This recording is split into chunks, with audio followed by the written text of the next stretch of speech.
You want me?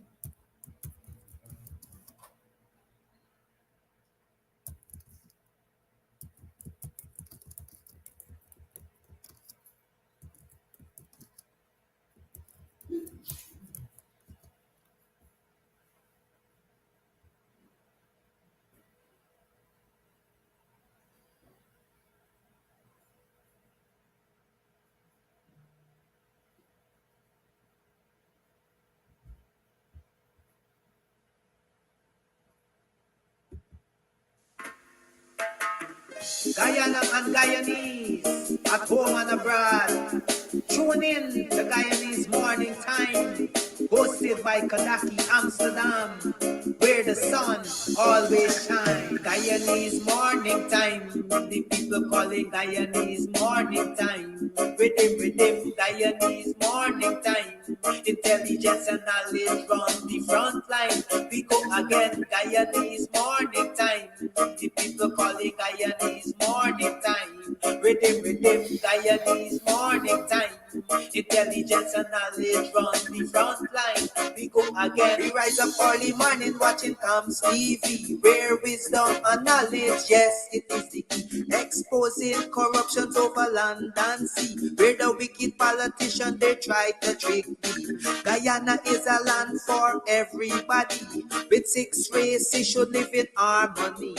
Is one set of people getting aisle money. Is one set of people doing the thievery. Beep, beep, Guyanese morning time. The people calling Guyanese morning time. Rhythm, Guyanese morning time. Intelligence and knowledge run the front line. We go again, Guyanese morning time. The people calling Guyanese morning time. Rhythm, Guyanese morning time. Intelligence and knowledge run the front line. We go again. This is a program that you all can see. Sharing your views and your integrity. Like it, comment and share it all around. Pass it to your neighbor, safe and sound. A sad situation going on in this town. The voice of the people is getting trampled down. Out of the mouths of babes and sucklings, with Jah as ordained me to sing. I sing Guyanese morning time. The people calling Guyanese morning time. Rhythm, Guyanese morning time. Intelligence and knowledge run the front line. We go again, Guyanese morning time. The people calling Guyanese morning time. Rhythm, Guyanese morning time. Intelligence and knowledge run the front line. We go again, fooling the people. You're promoting evil. Stop lying to the people. You are a part of the cycle. Stop fooling people. You're promoting evil. Stop lying to the people. You are a part of the cycle. I say Guyanese morning time. The people calling Guyanese morning time. Rhythm, Guyanese morning time. Intelligence and knowledge run the front line. We go again, Guyanese morning time. The people calling Guyanese morning time. Rhythm, Guyanese morning time. Intelligence and knowledge run the front line. We go again, we got Breakford, Bork and Mark Benchcop. David Hines and Kadaki Amsterdam. Sherrod Duncan, Nigel London. Normal Brown and Gavin Matthews. Big up Paslow, poor people governor. Simona Brooms, Robin Simpson. Hampton Green and Winston Jordan. And yes, we can go right on and on. Guyanese morning time. The people calling Guyanese morning time. Rhythm, Guyanese morning time. Intelligence and knowledge run the front line. We go again, Guyanese morning time. The people calling Guyanese morning time. Rhythm, Guyanese morning time. Intelligence and knowledge run the front line. We go again. The relatives and friends of young Wyndham Bacchus, they deserve justice. The family, the relatives and friends of our in Boston, they deserve justice. The family, the relatives and friends of Peter Headley, they deserve justice. And so when we say that Guyana is an apartheid state, we have the evidence to show.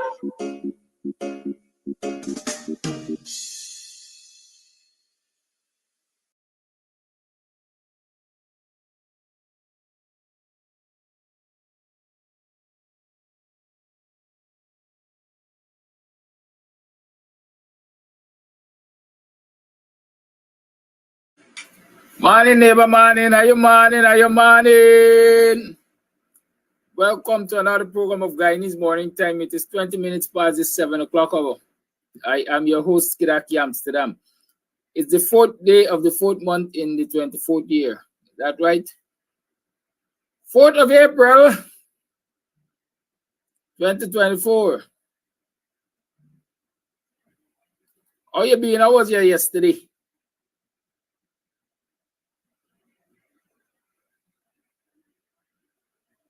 How was your yesterday? How was your last night?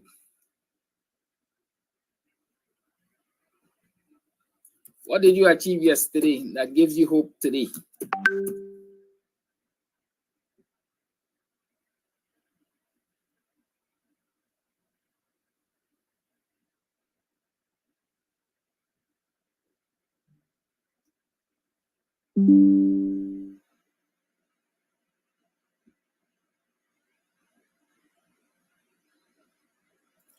It looks as though the doctor forgot that he and I got a date. An appointment, that is.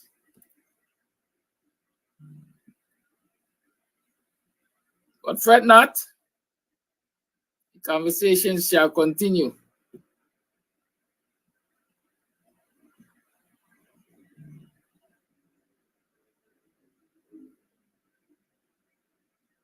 I'm trying to find my way around this up. Yeah, morning.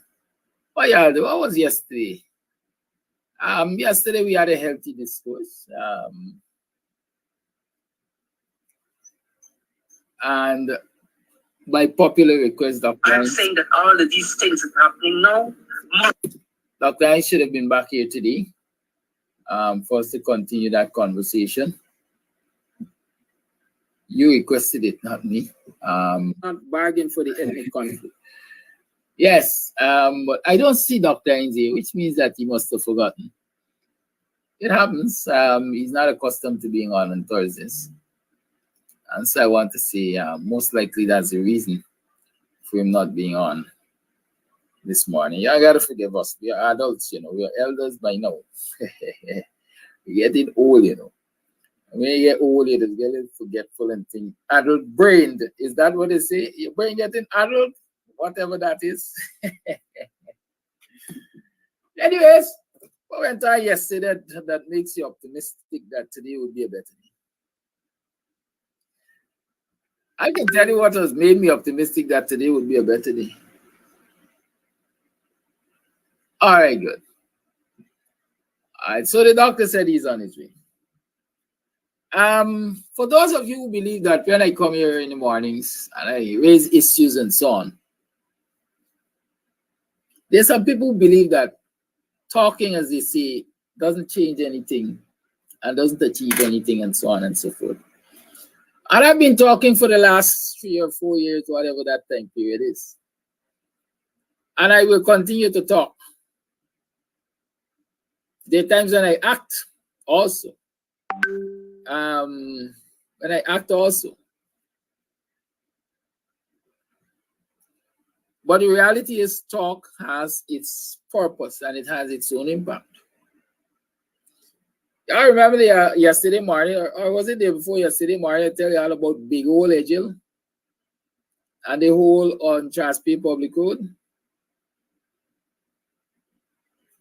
Well, by yesterday at what? Let's say about 2 o'clock yesterday, it was being fixed.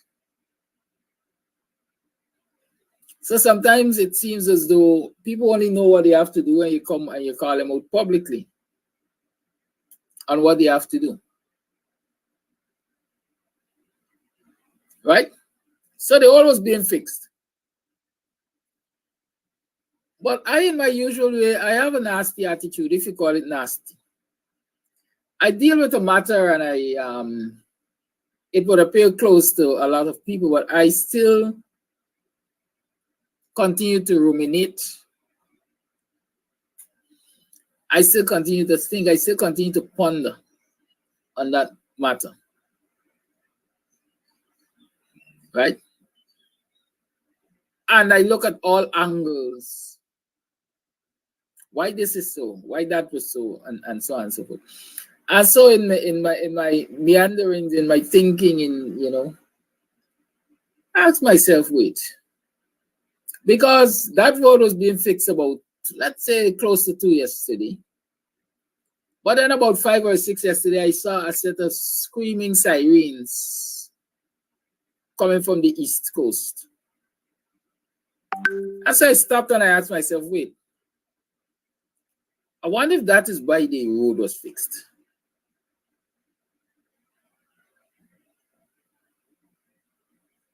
Some people might say I'm contradictory. I'm saying the road was fixed because I talked about it. I highlighted it. But knowing the PPP, would I want to give Cams TV such a big up? Karaoke Amsterdam talk about road and we jump up on fixed road. Is that a possibility? I think yes, it's a possibility because it's an embarrassment to them when people highlight these things. But then step back. I know in the past roads were fixed, and I'm serious. In the past, when we didn't get this kind of money and so on, the PPP operatives used to find money to repave roads when they were going to visit areas and so on. You will remember when you look around the city where they got potholes and so on, potholes for decades, right? Potholes for decades, and then suddenly you wake up in the morning and see they're fixing potholes. You know immediately that some dignitary, as they call themselves, is visiting the area soon. And so I'm asking myself, I wonder if it's because these sirens were going to be coming down the east coast that this road, this patch of road was fixed around 2 o'clock.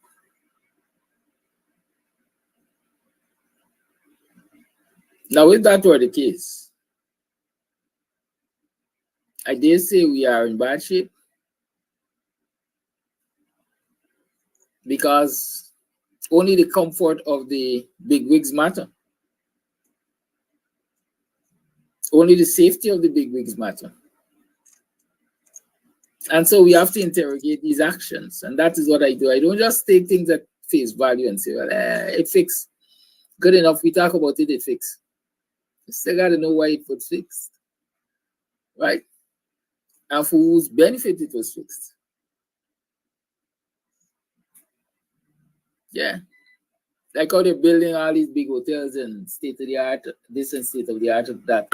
For whose benefit? I think it's the poor people. I didn't have a working class in this society. Nah, it's the PPP and the rich friends. Continue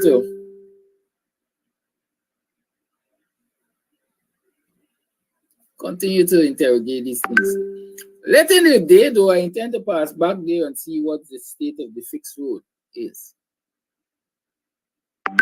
Because when it was being fixed, I observed, I made a past driving that they don't have the right kind of equipment here to fix this road and fix it properly. I didn't see a roller that, light or heavy roller that, you know, will roll it and ensure that it comes to the same level with the widest section of the road and so on and so forth. So I got to pass and see what's the quality of the fix. Yeah, I'm a quality assured man.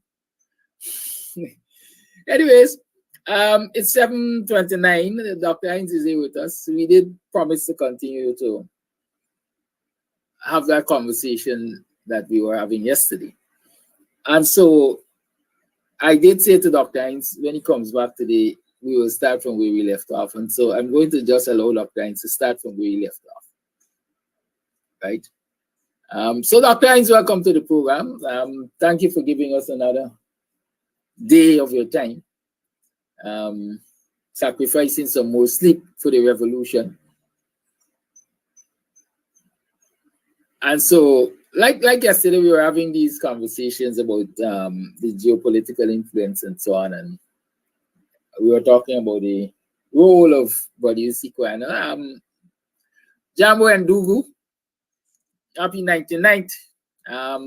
99 years is a stellar performance. 99 is stellar performance if you're at the crease. And UC stays at the crease up until now. We give thanks to that, and we wish you many, many, many, many more years. Because we know once we have your wisdom to call on, and your guidance and everything else. Yeah, so Dr. Hines, the mic is yours. Let's continue that conversation from yesterday.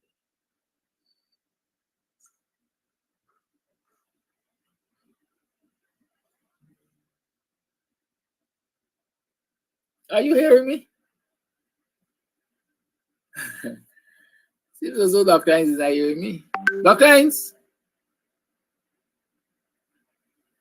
Dr. Hines. Yeah, wait for me, man.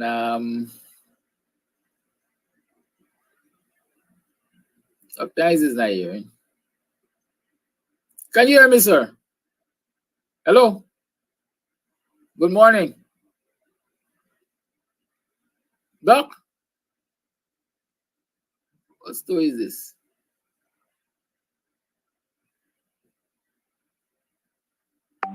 Dr. Hines? I gotta send a message.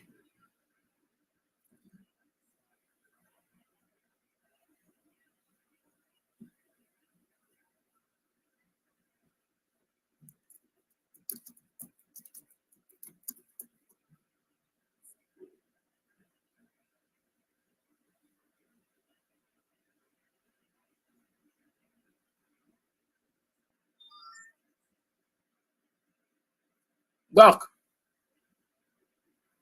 Good morning. Hello? What trouble they see? I'll be a strain. The last time I used the term base strain, somebody said base strain is a certain set of people. I don't know if y'all know what we're talking about. Hey fans, it's karaoke and oldies night this and every Thursday at Club Twilight Sideline Dam, Buxton. Dance to the magical songs of yesteryear by popular DJs and Camps Audio. Admission is free. Come out. Let's make memories at Club Twilight, Sideline Dam, Buxton North. I'm talking to you on the program that you Yes, I'm muted, but I don't see that I'm muted. On this wine when no wire shine, so the tree of life, them no wire climb, because them are not kind.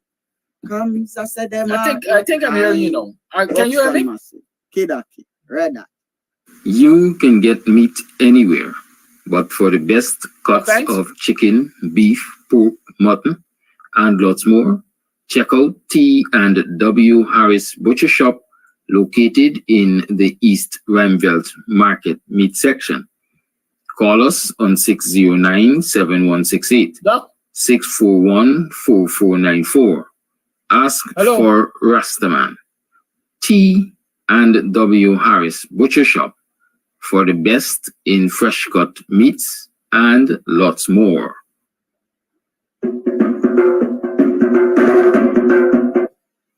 Can you hear me now? Hello? Dr. Hines?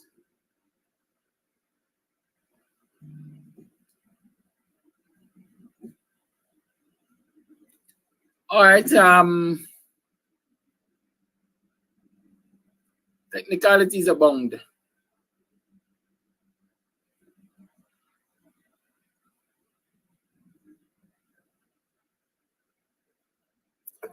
All right, so I ended the Zoom. You should log in and let me join you. Good, let's see how that goes. All right, yes, we're working on it. Just a few things how y'all coping with this blackout business, man? Can you imagine 3 years after, 4 years after being in government, the current administration is still blaming the previous administration for the failures in the electricity sector? Can you imagine that?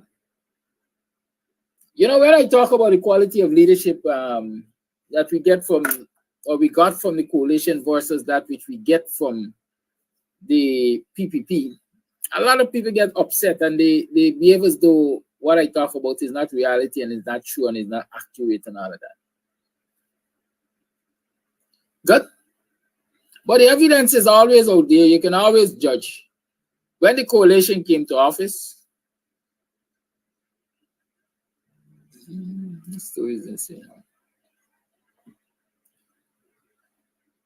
when the coalition came to office,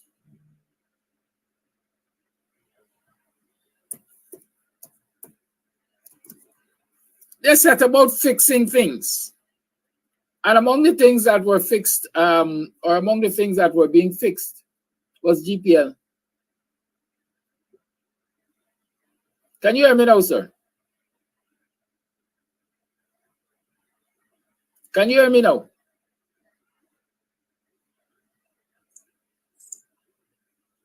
Dr. Hines? Hello? Say something, no, man.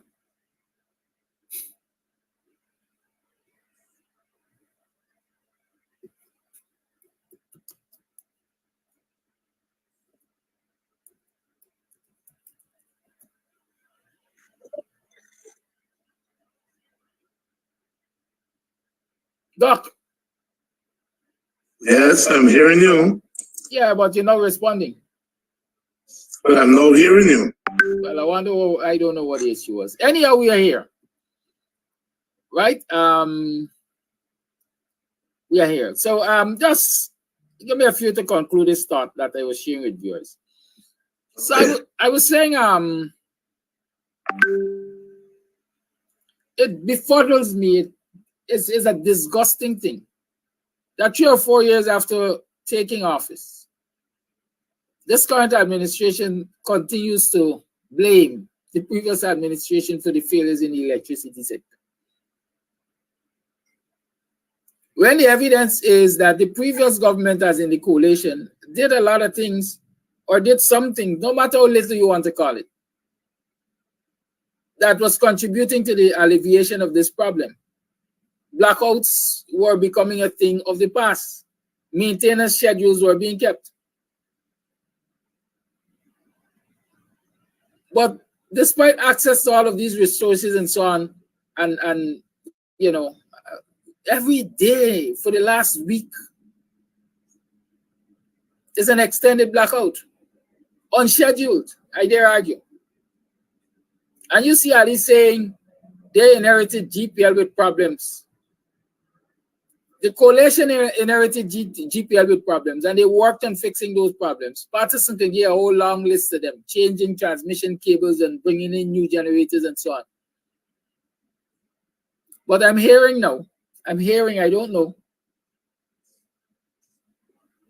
that some friend of the government is attempting to buy 4 generators, I think, from Brazil for $3 million US to sell to the government. And these are used generators to sell to GPL for $40 million US. And while managers are recognizing it as a scam, the higher ups in the government, a particular minister of government, or let me say a big one in government, is forcing the management of GPL to accept the deal. They're going to pay 13 times more for used generators to bring to further burden the Guyanese people. Y'all pay attention to that. We will continue that conversation maybe tomorrow on Free Talk Friday. Dr. Hines. Good morning. Good morning. I was saying based on commitment that we will continue our conversation from yesterday. I'm happy that you're here and thank you for another sacrifice of your sleep twice in the week. At the same time, shout out to Brother UC on his 99th birth anniversary. We wish him long life. And when we close the program, I basically said to you that you continue from where you left off yesterday. So the microphone is yours. But remind me where I left off. All right. Good. So the question, one of the questions we were supposed to deal with in depth, as well, you remember, is the question basically about the attitude that suits the time. I'm paraphrasing here. What is the attitude that suits the time in terms of dealing with the PPP and Bar Jackio and so on, right? Whether the attitude that is needed was or is a confrontational one, or what many might call is this current quote-unquote laissez-faire approach. What would be the best approach for dealing with the PPP in the current construct? Well, there's no single approach in dealing with a government of this nature. One has to continue to do the work and capitalize on openings when they present themselves. I said I wasn't going to comment on Norton's tenure.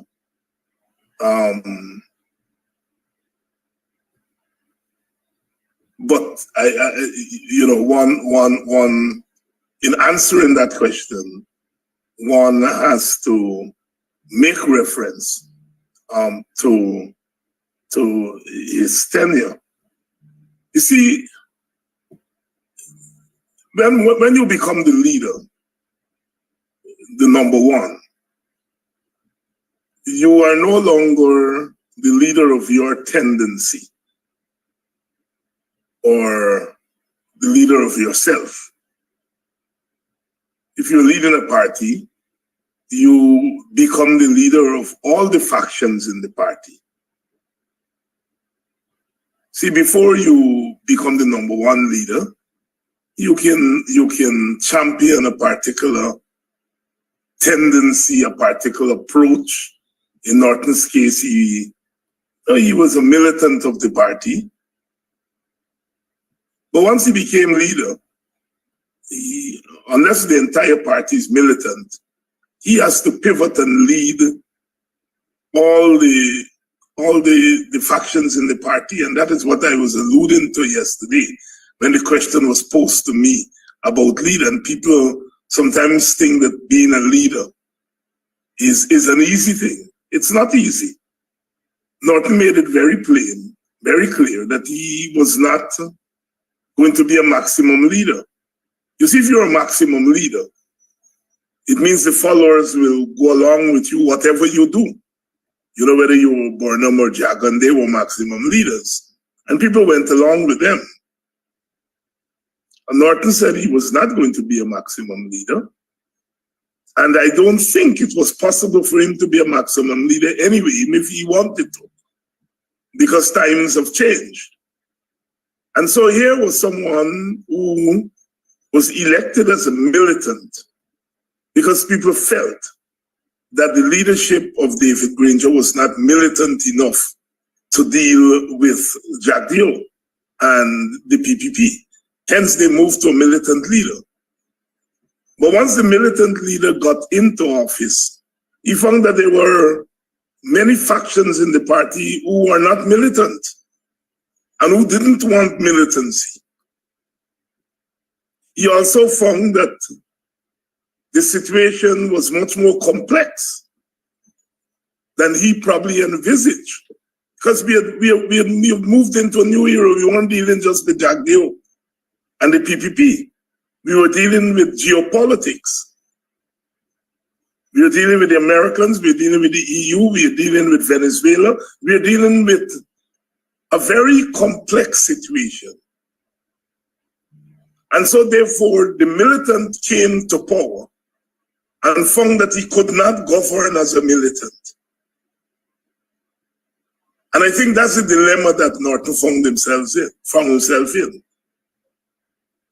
My own view was that he should have gone back or come out and explain it the way I am explaining it here.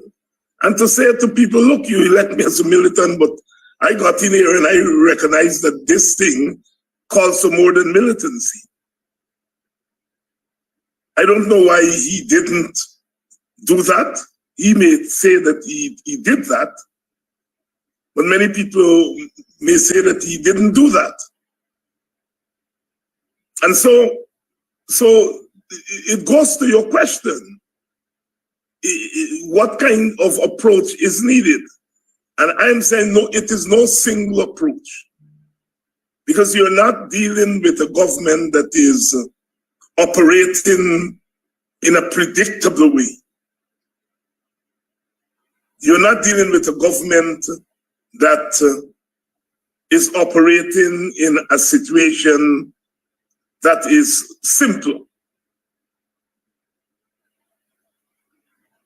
And so it is very difficult being a leader in an environment like this, being the top leader. And I think Norton is finding that out.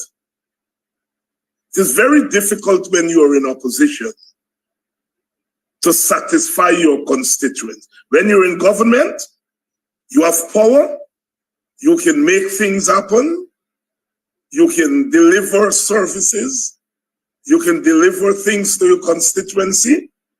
And so therefore, whatever faults you may have as a leader doesn't show up very much. But when you are in opposition, you are leading people who are dissatisfied, people who are angry. But you don't have the power of the government and the state with you, so you can't deliver anything to them. As leader of the opposition, you are called upon to deliver victories every day. And the ultimate is to deliver the government to your people, knock out the opposition, knock down the opposition. And so being a leader in opposition is difficult. Being a leader in opposition in a country like Guyana at this time is complex and difficult. So the answer to your question is there is no single tendency to deal with this government. You constantly have to do the work because there are certain tools that any workman or workwoman must have. As the opposition in this time, certain tools are taken away from you. The tool of militancy has to be carefully used. It has to be creatively used in an environment like this. You see? And so being the top leader at a time like this, it's a very difficult undertaking. Very difficult undertaking. And it is not for me to come to the rescue of Norton. He will have to explain himself. But that is what I mean when I said yesterday that I do not come out of a culture that says you must say you want to be leader. You know, I do not come out of that culture at all. And I take my hat off to people who are brave enough to put up their hand and say, I want to be leader. Norton is brave to take on the leadership of a party after what happened in 2020. So where you have an imposed government that has the support of powerful external forces. You have a constituency that is demoralized. You have to be brave to put your hand up and say you want to be leader in circumstances like that. Yeah. You have to be brave. In the same breath, I was asked as late as yesterday, because you did mention that leadership takes on certain kinds of responsibilities and so on, and like you just said, it's hard. Are those the things which are preventing you from saying? No. What is preventing me is that I do not come out of that culture. Let me repeat myself. I do not come out of a culture that says I come and say I want to be leader. If the force of the situation pushes one to the point where leadership is asked of you, as I said, I will consider it. Well, Doctor, is that a split here? Hold on, let me finish. Let me finish. In considering it, I will have to consider whether I am the right person for the leadership at that time. That is what I mean when I say I'll consider it. It is not that one is running away from leadership. Any fool can say, I want to be a leader. And many fools have said they wanted to be leader and they end up being exactly that, foolish people. Right? There are some people who look at the situation and said, I think I have what it takes to be the #1 leader. They put their hands up and they go forward. All right? I do not come out of that culture. Even if I look at the situation and feel, you know, that maybe I can be the top leader, I am not going to think leadership is not what you assign to yourself. Leadership is assigned to you by people because you have to lead people. And people have to say they want you to lead them. Good. You know, a lot of philosophy there. I hope I'm not among the fools, right? Who dare say, I want to lead, I think I can lead. I was about to say to you, yes, it is people. No, I think I can lead too. Let me finish. I just don't say that I want to be the top. I'm getting right there. Right? For 3 years, 4 years, we've been on this program. The people who listen to this program, the people who support this program, the people who tune into your Dr. Hines, have been consistently saying that you have something to offer. I will read the statement of, I think this is Colin Barnwell. Colin Barnwell says this: the WP is the only wing of the opposition that can fill that void. I'm counting on you, Dr. Hines and Kidaki. The country needs you now more than ever. For the last 4 years, we've been hearing a lot of these statements, calling on Dr. Hines to lead, asking if Dr. Hines would lead. At least enough to say, well, the people want you to lead? Well, it depends on what you mean by lead. I think I am leading. I don't hear anything there from Mr. Barnwell that says he wants Dr. Hines to be the top dog. You know, I guess it's semantics and so on. So no, it's not semantics. I don't know. Leadership is a very serious thing. Very, very serious undertaking that must not be trifled with. That is why you don't have leaders come every day. Yeah, but it baffles me. It really, really is baffling me, quite frankly. Yes, leadership is a serious thing. Dr. Hines, you've been in the forefront of political activism, and I dare argue leadership for as old as I am. Right? At this time, a viewer is saying, we need you more than ever. What is the situation that we're dealing with that demands or I am leading. I am leading. And I don't know why you think I am not leading. But Dr. Hines, people, and let me make it clear, people would want to see you first and foremost, because the question was asked yesterday again. Are you the leader of WP? People want to see you lead WP. People are saying they want to see you lead WP. People, let me finish. People want to see you lead WP. They've been calling for it. People want to see you in leading a national government. I have not heard that. I have not heard that. Is it the first time you hear people say, we want Dr. Hines as Prime Minister, we want Dr. Hines as President? Is it the first time you're hearing that? Yes. I have not heard anybody say they want me to be President and Prime Minister. People have asked for me to play a role, and I'm playing that role, and I'm prepared to play that role. Dr. Hines, I've heard from very higher ups in the PNC that they're willing to consider you to lead the next electoral campaign for presidency. I'm sure you heard wrong. I'm very sure you are wrong. I don't think any PNC person is going to want Dr. Hines to be the top man ahead of a PNC person. That is crazy. You want me to step back in history and talk about those things? No, don't want to step back in history. I think who was leader of the PNC at the time was willing to see whether you see Quana as leading. No, Burnham wasn't the leader at that time. Okay. At that time, Jagan was a leader, and Burnham was challenging Jagan for a leadership. And Martin Carter proposed Quana as a compromise leader. Right, and history, Doctor, history is what you say. Once Jagan didn't sanction it, that was it. He wasn't going to take anybody's leadership or opportunity to lead. Right, I'm paraphrasing there. Good. Yeah. So here we are.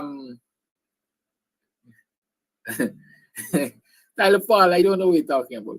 Here we are. Karaoke, I think you may be creating something that is not there. And what is that? That some or the other somebody wants me to be the top leader. I don't hear that from any quarter. I don't hear that from anybody. And you know, I am not. Viewers, the lines are open right now. For the next 10 minutes, we're going to do a poll. For the next 10 minutes, I'm serious. For the next 10 minutes, we're going to do a poll. No, I don't agree or disagree that you want Dr. Hines to lead. No. Lead the WPA first and foremost, and lead a national government. Kidaki, please do not. I'm doing it because look. Do not impose that on me. No, I'm not imposing it, Dr. Hines. This is, you know, sorry. I don't always go against your wishes. This morning, I want to prove that I'm not making something, or I'm not trying to make something where there is nothing. Flash Gordon is on the line. Is the first call. Flash Gordon is a Norton man. Call the line. Good morning to you. Good morning, Mr. David. Specific question, no long talk. Go ahead. You are a genius, Mr. David. Good morning to all my black brothers and sisters in Guyana. Help is on the way. And Adi Norton will do the rest when we do our best. Put all our eggs in Adi Norton basket. Mr. David Hines, thank you for giving you credit for the way you explain yourself. And that is the way, yes, I believe my leader should have explained himself. Are you still there? Yeah, yes, I'm here. You can answer the question that I call you to answer. And no long talk. I want you to answer a specific question. Do you see or want Dr. Hines to lead the WPA and the national government or not? But you have to give me time to explain. No, I mean, I want yes, you can't impose that on people, man. It's cool. I cannot follow. When you said no, you must have a chance to explain why you said no. If you said yes, you must have a chance to say yes. My Flash, this is a police thing called for Let me say this to you. Do not force the ass to drink to eat grass, and you could take the ass to the well, but you cannot make it drink water. You know, yesterday yesterday's discussion. Our time is not God time. God time is our time. Mr. David time, he's telling you over and over, he's not ready. He is pleased that what he's doing right now and enjoy that benefit and teaching us. His time is not ready yet, and I would not agree with him for saying yes, his time is now. No, my brother, take your time. Thank you very much. Thank you for your response. You know, yesterday in our having this conversation, I will always remember these words because I've heard them before. Had UC Quana accepted to be the premier at the time when it was offered or whatever, Guyana would have been a different place, or might have been a different place. Right? I don't know. Sometimes I might be trivial, like somebody said, don't trivialize leadership. Sometimes we miss the point. Sometimes we miss the opportunity to change the course of history. And from where I'm sitting, I don't know, and especially, let me put it this, especially among the African Guyanese community.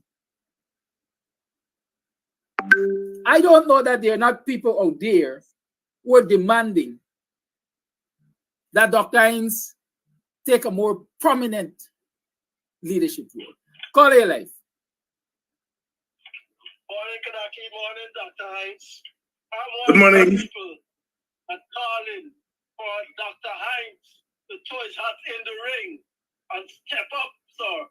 Step up. It's time for you to step up. What you waiting for when you reach 99, sir? Nah, man. Now is the time. Please. We wait too long. How long more we must wait, sir? Thank you. Thank you for your call. Anyhow, I know this is making Dr. Hines very uncomfortable. Let's move on. Let's move on with the discourse. But I don't know. I don't even know how to phrase it properly right now. Right? I don't even know how to phrase it because I'm on the ground. You're on the ground too. But ever so often, people reach me. People ask, and the question was asked here again yesterday, and I'm repeating it. Dr. Hines, are you the leader of the WPA? Why people are asking that question? Right? There are people who meet me and say, we want a clear pronouncement. Right? On where Dr. Hines stands on leadership of the WPA, where Dr. Hines stands on leadership of a national government and stuff like that. I don't know if they haven't been asking you, but they've been asking me. And my role here is to ask, satisfy, let the viewers get the answers that they want. Right? So forgive me if sometimes I come across as somebody said, listen, my position is this. I see Miranda asked the question something. If I think I am ready to lead, Kidaki, do you feel ready to run in a political race? Yes, I feel ready to run in a political race. I feel ready to run in a political race. It's the only test of where the people stand. It's the only way you can test what the people really want from you. If you don't put, like raffle, if you don't have a ticket, you don't have a chance. If you do not go on a ballot, you cannot say what your quote-unquote national leadership political prospects are. Let me put it as that loosely. And so, yes, from 16 years or 14 years old being involved in the politics of this country, I'm 50, soon to be 51 by God's grace. You're telling me that from then to now, I'm just there to what? Go to bite me, Roy says so.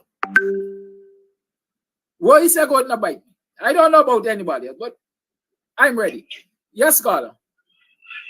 Yes, good morning, Dr. Hines and Kadaki. We gotta understand that Dr. Hines has a paying job in the United States of America. And when you come now to be leader of the party, I'm quite certain Dr. Hines will have to give up that job and his financial security. When he severs that and he don't get it from his party, then next thing you hear, borrow the colony and offering him money under the table. So if I was in Dr. Hines' position, I would have studied myself to know if I am really fitted to relinquish my proper financial independence to come out and be the leader of a party that I'm not sure what lies around the corner. Dr. Hines come out and tell the people that. And when you sit down and you explain yourself in that light, then you will know your position as being in the party. I may be wrong, but I am one of the 6 blind men of Hindustan given a part of the elephant, and that is my terminology of what I think an elephant is. Bye-bye. Thank you. Dr. Hines has the right to respond to that, and we'll move on from this topic. No, are you considering your income and your employment, boy? I have no response to that. I'm listening to, you asked me to listen to people, so I'm listening. All right, so I should continue to take the calls. Yeah. The lines remain open, right? The lines remain open. I think Dr. Hines makes a lot of sacrifices already when it comes to income and livelihood and so on. So I personally don't think that is at the top of his list of considerations, whether or not he would give up his job and then he got to be hand to mouth or looking for a handout or anything to that thing. Nobody makes decisions willy-nilly. Call your life. Good morning, Karaoke. Good morning, Dr. Hines. Good morning to all the listeners. I think Dr. Hines is anointed to be the leader, but he's waiting on his appointment from God. That's all I have to say. Thank you, Bob. Thank you very much. Yeah. Let's talk UC Quana. It's about UC's 99th year.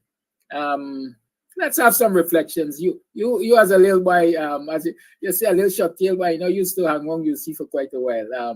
I know he has had a lot of influence on you as an individual, Buxton as a community, and the country as a whole.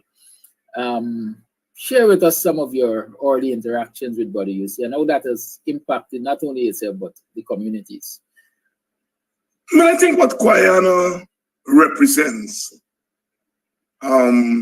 is something larger than himself.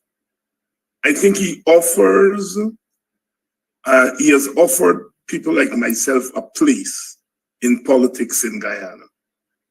Some people, you know, belong to the PNC, some belong to the PPP. And so they found a home in politics. I came up in a family and a village in which my natural home wasn't PPP or PNC. My aunt, who raised me when my mother migrated, was a very staunch PNC member. She was a member of the Women's Auxiliary. That is what the WRSM was called in those days. The Women's Auxiliary, very active. I used to go to meeting with her at Miss Green's house, and she was very, very, very active in the Women's Auxiliary and the PNC. And that's where I learned my politics as a, you know, little boy. I would follow her to meeting in the nights, and I would hear the women discuss politics and so on. And that's where my curiosity about politics was born. But when Brother UC and Burnham fell out in 1971, it was a challenge for a lot of African Guyanese, especially Buxtonians. Many took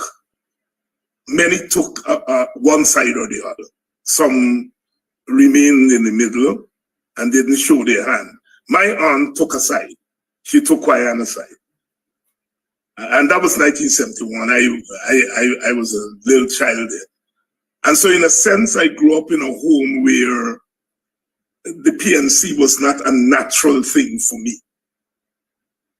What Guyana therefore represented is what I call that independent pole in Guyanese politics that then offered a home to somebody like me, right? And in that sense, he offered a home to many of us. When Walter Rodney came back to Guyana, you know, he was neither PPP nor PNC. And the Quana tendency, which at that time was manifested as the WPA, offered a home for him. And so I think Quana's larger significance is that he offered people who did not naturally find a home in the two sides. He offered them a space in Guyanese politics. And it is what I call the independent space. All right? After the split, as I may have explained before, the split in 1955 was not a complete split because there were Africans who remained with the Jagan faction. And Quana, Martin Carter, Rory Westmus, you know, Brindley Ben, and a host of other African executives remained with the Jagan faction. But in 1956, they split from the Jagan faction. And in 1957, Quana ran as an independent candidate. Jagan offered him the chairmanship of the PPP, and he said no, because he felt that he needed to be independent at that time. And so he told Jagan he was going to run as an independent. Burnham didn't field the candidate against Quana in 1957. The PPP did. Jagan promised that he would fight Guyana. And he fielded Balram Singh Rai against Guyana. In fact, the PPP went to court challenging Guyana's candidacy. You know, anyhow, Balram Singh narrowly won that race because that was the first manifestation of the real racial split. Because the Indians in the constituency there on the Lower East Coast, Buxton to Kitty was the constituency. The Indians voted for Balram Singh Rai and the Africans voted for Guyana. And Balram Singh Rai narrowly won, sorry. Guyana would then leave the PPP because Jagan argued against taking Guyana into the West Indies Federation. His argument was that Indians felt that they would become a minority in a West Indian nation. And so Guyana did not become part of the Federation. And Guyana and Carter and others left. Jagan referred to them as the ultra-left. And they left the PPP. Guyana then, therefore, was unaffiliated. He was neither a member of the Jaganite faction of the PPP or the Burnhamite faction, right? And he had to make a critical decision. Was he going to form a new party and become the leader? You're going back to the leader thing. And become the leader of a new party? Or was he going to join Burnham and carry that independent tendency within the PNC? And he decided to join Burnham in the PNC. In fact, that is what consolidated the PNC. Because prior to that, it was the Burnhamite faction of the old PPP and the UDP, a small black middle class party led by John Carter. Those were the early factions within the PNC. They had courted Peter de Geer, but he opted out. Peter de Geer was courted to become part of that original PNC, but he opted out. When Guyana joined the PNC, took the support of the mainly rural Africans, especially on the East Coast, West Mobese. He took that support into the PNC and consolidated the PNC. In fact, when Quana went into the PNC, Jaina Rainsing, who had left with Burnham in 55, he left the party because he didn't want Quana in the party. But Burnham knew Quana was bringing the rural African vote. Burnham was very popular in the town, in Georgetown. But he wasn't that popular on the East Coast and the country area. Quana had done a lot of work in the country area. So Quana's entry into the PNC really consolidated the PNC. He quickly became vice chairman and then he became general secretary and editor of the New Nation. So he was very powerful on entry into the PNC. Now, let me explain this carefully because I think it feeds into the question you're asking me this morning. Quana could have decided, I am not going to join the PNC or the PPP. I'm not going to rejoin them. What I will do is that I will form a third party. He decided not to do that because I think he read the tea leaves and saw that the Indian constituency had consolidated around Jagan. As Guyana and others are leaving, the Indian bourgeoisie, C.R. Jacobs, Bihari, they are going into the PPP. They are Indian business people. Now that the black leaders have gone, the Guyanas, the Carters, etc., they went into the PPP. Indian capitalists joining an Indian Communist Party. And I think Quana saw that and decided, I have a choice here. Do I become the leader of a third party? Or do I join another party and serve under another leader? And he chose the latter. I'm not saying, but I'm saying one has to think about leadership very seriously. Do you just want to be the top man just for the sake of being the top man? Or are you going to serve in the leadership under somebody while consolidating the constituency? And Quana chose to serve under somebody and consolidate the constituency because the other side was consolidating. But he didn't give up his independence when he went into the PNC. Because come 1961, he argued for shared governance between Jagan and Burnham. He saw that violence was coming. Indian people and African people were getting agitated. And they were getting agitated over who governs. And he said, look, the best thing is for the two of you all to come together and govern the country. And both Burnham and Jagan rejected that. Quana was expelled from the PNC because they said he introduced race. The PNC accused him of introducing race. And he was expelled from the PNC. But he told African Guyanese, vote for the PNC. He told them, vote for the PNC. Although he was expelled from the party, he told them, vote for the PNC. Wherever the PNC is running, vote for the PNC. All right?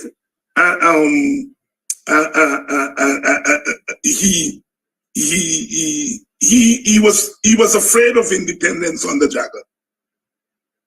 In the papers blasted Sidney King. Sidney King throws a bombshell. This is weeks before the 1961 election, when he's expelled, so he's not running on the PNC ticket. Sidney King drops a bombshell. He says he cannot agree with Burnham. Burnham has a seat on the Jagan's plane for independence under the PPP. I am paraphrasing here. So he and Burnham, he and the PNC parted company over what he saw as a danger if Jagan became prime minister in an independent Guyana. He saw the Indian supremacist thing coming to the fore. And he felt that was not the way to go. You should have a joint premiership rather than premiership by Jagan alone. And Burnham didn't agree with that. And so he was expelled from the party for taking that independent position. And he never rejoined the party, but he continued to support the party and to play a leading role when the PNC came to power with UF. He formed the Association for Racial Equality, and Burnham asked him to close it down because it was splitting black people. He closed it down. And then in '64, he formed ASCRA. And people wanted ASCRA to fight the '64 elections. Quana went to Burnham and told him, people are coming to me in droves, asking me to run, for ASCRA to run. Burnham said, that will split the vote. Quana said that's all he wanted to hear. He would not go down in history as splitting the black vote. He didn't do it in '56, and he's not going to do it in '64. And so what I'm saying, that Quana's independence offered the path for the WPA, later on the AFC. And when we talk about third parties and independent politics, Quana laid out that as far back as the 50s. However, Quana knew when to be a one-man leader and when not to be a one-man leader. And he chose not to be a one-man leader in '56 to split the African vote. He chose not to be a one-man leader in '64 to split the African vote. So I think a lot of your conversation this morning in relation to me, I can be traced to the Quana attitude. I'm a Guyanite. This is not the time for me to be talking about top leadership. There are people already who are vying for top leadership, right? And you don't need to go and say, I want to be the top leader for the sake of saying you want to be the top leader. I am happy to be part of a coalition government. I am happy to serve under other people. My concern here always is not about my position, it's about what is best for the constituency in the first place and what is best for the country in the second place. Whatever I think about my leadership credentials, that is not the most important thing. The most important thing in a divided society, you don't want 10 of us to be going at each other's throat on this side, trying to be the top man. That is one of the examples I have drawn from Guyana's example. It is one of the things that I've learned, that sometimes you have to temper your own ambitions. I don't think Quana ever thought that he was not capable of being the top leader. He was the top leader in Askrea. He was the top leader of the Black cultural movement. But he very carefully, when some people were telling him, form your own party in 1956, after he left the PPP, or some people were saying, run against the PNC in 64, he declined. He declined. And history has proven him to be correct. So my attitude to leadership, my attitude to service, political service, is drawn a lot from the example of Guyana. I might be asking you to read Brother Yussi's mind. But I know you've had extensive conversations with him. In any of those conversations, has he ever revisited those decisions and say, maybe, just maybe? No, he has never second guessed himself. The one thing he said, that he feels responsible that by not agreeing to take the leadership in 53, when there was the impasse between Burnham and Jagan, and he was suggested as the leader, and he said no. He said that decision by him had a lot of negative impact on Jagan, because had he accepted, Jagan would have had to serve under somebody else. As it was, he rejected. Jagan remained the leader, and Jagan never served under anybody else in his entire life. And Quana saw that as a negative in Jagan's political behavior and his political culture. So he didn't regret not agreeing to be the top dog in 53. But he recognized that his decision may have had a negative impact in relation to somebody like Jagan, who never served under another leader. What can be those possible negative impacts? So we get educated as to what. Well, if you're the top man all the time, all you're doing is looking down. If you serve under people, you gotta look up sometimes. So Jagan never knew how to look up. He was always looking down because he was always perching it up. He never had the experience. Burnham served under him. So Jagan had a superiority complex? No. We're not talking about superiority. We're talking here about how you develop your attitude to politics. If you are the leader all the time, you are up front all the time, you don't know what's happening at the back. You know, you're not as rounded. Is that true of what I would consider an inclusive leader, someone who is prepared to humble his or herself and listen to the other people around them and get to the ground? And once you become the maximum leader, in spite of yourself, once you become the maximum, no matter how nice you are, power, unchecked power, has a bad influence on human beings. No matter how good you are, no matter how well-meaning you are, once you have unfettered power in your hand, it messes you up. It messes up Burnham.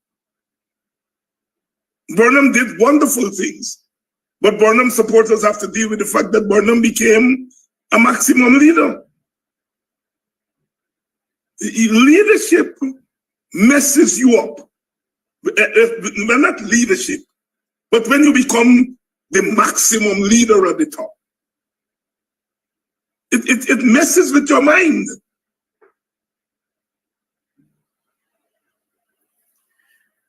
It messed up Jagan, it messed up Burnham, and messed up many, many leaders across the world. Look at Trump. You know, do not underestimate when everyone is bowing to you and telling you how great you are. That thing has tremendous psychological effect on people. Very well. Let's talk about some other roles, everybody. You see, in the, I would say, the growth of the Guyanese society. Because, for example, you mentioned the roles he played as General Secretary of the PNC and so on and so forth. I know he held at least one ministerial portfolio. No, he never became a minister. Oh, he never became a minister. He turned down that several times. So let's talk about that. But he played, one of the things about Guyana's life is that he was able to influence national politics without being the top leader. And even without becoming a minister. He was once Minister of Works in 1953. And that government lasted for 133 days. That was it. So he was a minister? Under the 53 government. Okay. He was Minister of Works. Okay. Right. But when the PNC came to power in 1964, he was offered he was offered ministry. Some said he was offered deputy prime minister. Burnham even offered to send him as permanent representative to the United Nations. He turned all of those down. But he's the architect of Burnham PNC foreign policy to Africa. As soon as they came to power, he volunteered to go as an emissary of Burnham to Africa, visited 13 countries, introduced Burnham and the PNC to the African continent, took money which he collected in your village for the freedom fighters. And that was the beginning of what became the PNC's progressive foreign policy to Africa. When Burnham visited Africa for the first time, I think in 1969, Quana was also part of that delegation. But Quana was the person who was introducing Burnham as he made his first visit to Africa. So the whole African foreign policy that Burnham is correctly congratulated for, the architect of that foreign policy to Africa is Guyana. He was chairman of the Guyana Marketing Corporation, which was pivotal in developing agriculture and animal farming and so on among poor people, but in particular Africans. The GMC would give credit to small farmers to go buy the pig or the piglets or to buy the chicken, and then they will rear this stuff and then sell it to GMC. GMC will deduct what they gave them up front. It was a wonderful scheme, and a lot of people got their start in agriculture and cattle rearing and pig rearing in the villages through that scheme by Guyana in the GMC, Guyana Marketing Corporation. He was chairman of the committee that formed the core bank. He chaired that committee. He chaired the land reform committee. And so those were among some of the major roles that he played, as if he were a minister, but he was never a minister in the cabinet. He turned down those positions.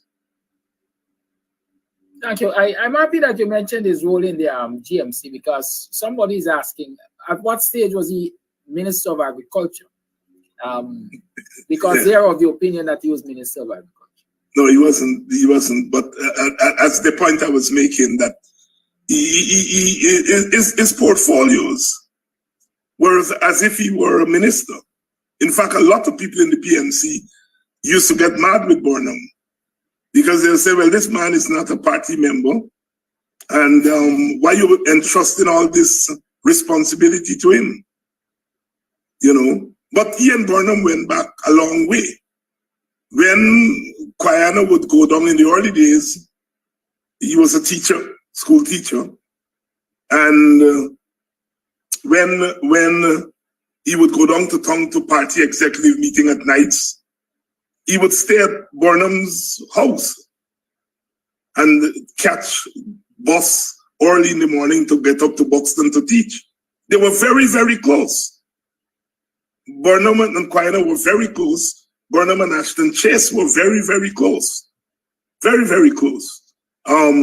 So, they worked well together. The partnership between Guyana and Burnham between 64 and 71, I would argue, was one of the best periods for African people. Not that Burnham governed as an African leader, but because of Guyana's influence, the government implemented a lot of policies that spoke to the particular needs of Africans. The cooperatives, for example, as I said, he chaired the committee that set up the core bank, and the cooperative were resuscitated during that period when they were together. In fact, as I said over and over again, Burnham went to him and told him that I'm thinking of moving Guyana to a republic. And Quana asked him, what kind of republic? Is it going to be a banana republic? And Burnham said, well, he hadn't thought it through. And Quana said, well, why not a cooperative republic? Since the co-ops are entrenched in our history, the village movement, and so on and so forth. And he said, after that conversation, 1 week later, he heard Burnham addressing the nation and said, and ours shall be the Cooperative Republic of Guyana. So he's the author of the Cooperative Republic, because of his humility, which is something I guess has rubbed off on those of us who are his, I will use the term disciples, a kind of humility in politics. He doesn't talk about those things. I happen to know because I've been in conversations with him now,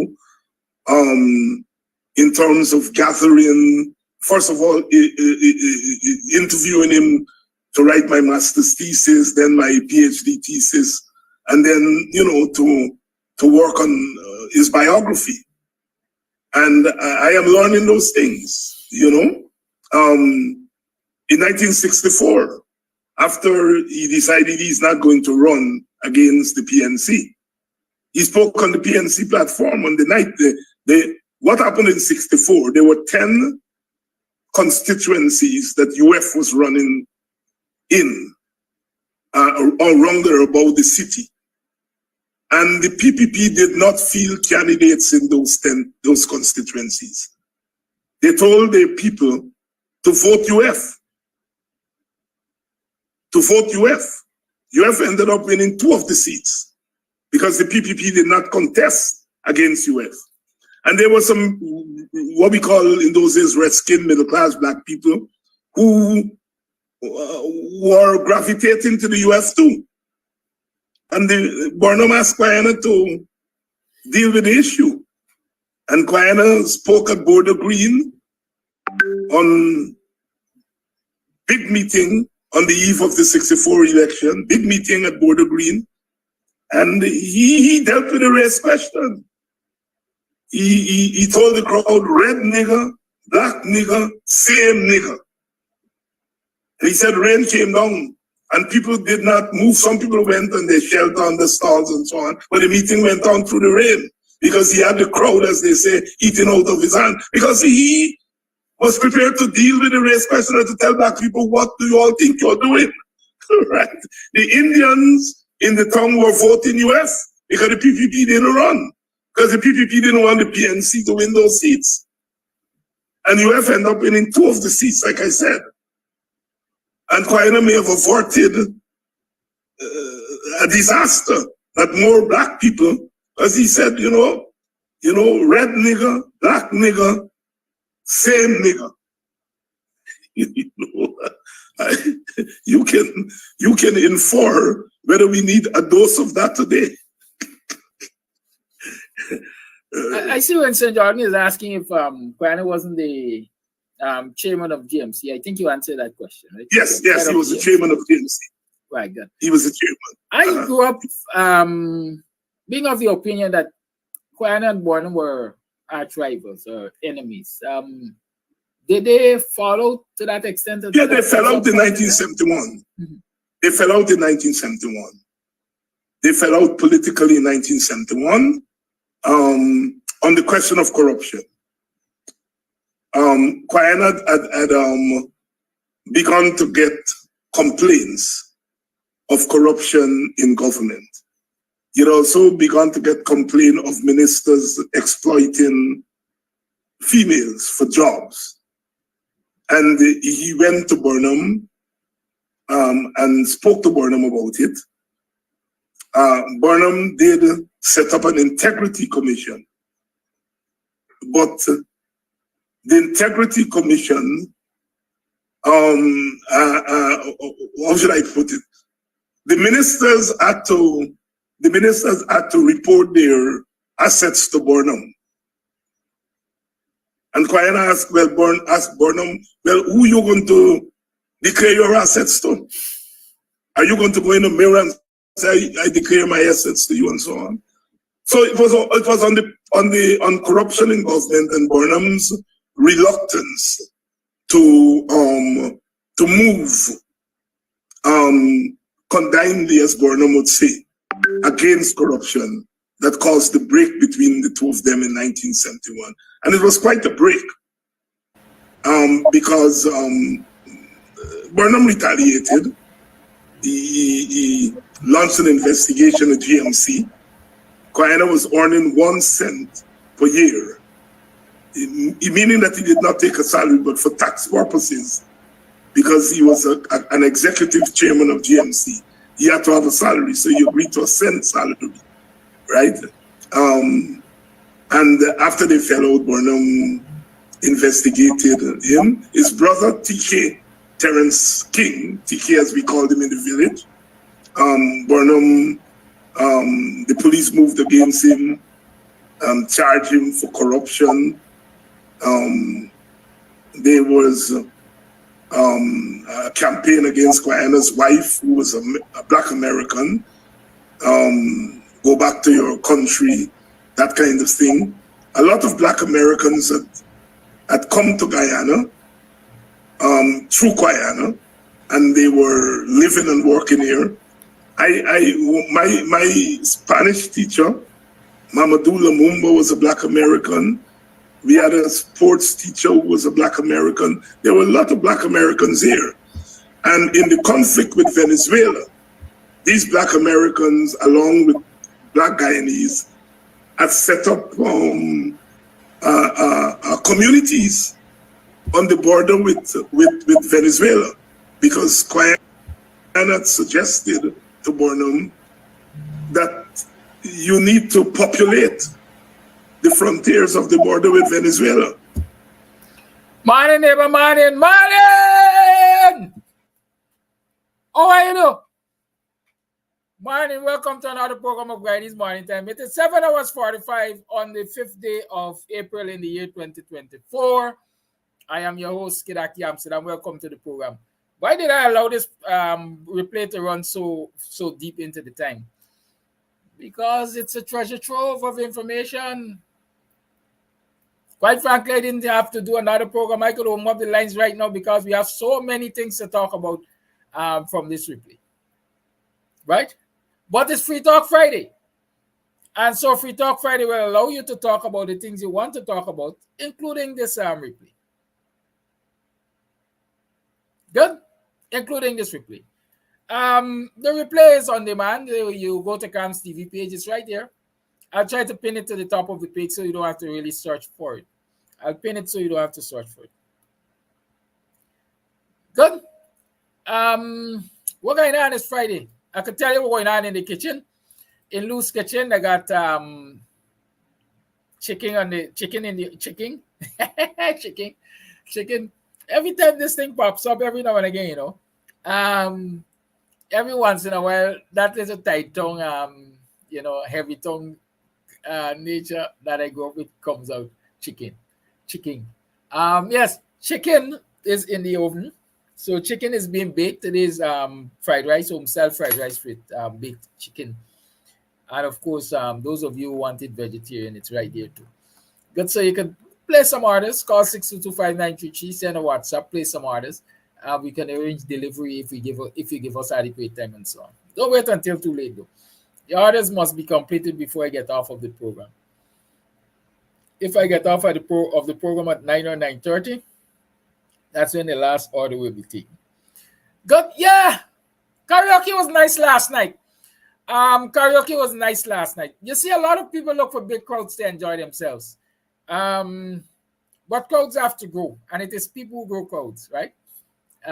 We had a nice little gathering here last night for karaoke. And I must say this morning, good morning, Patsy. And you must give due respect to the elders. Good morning, Auntie Patsy. How you do? Auntie Patsy and her family came from the East Bank to celebrate with us at Club Twilight Karaoke Night. Auntie Patsy is 80 years old. And I will tell you, if you see Auntie Patsy going down the road,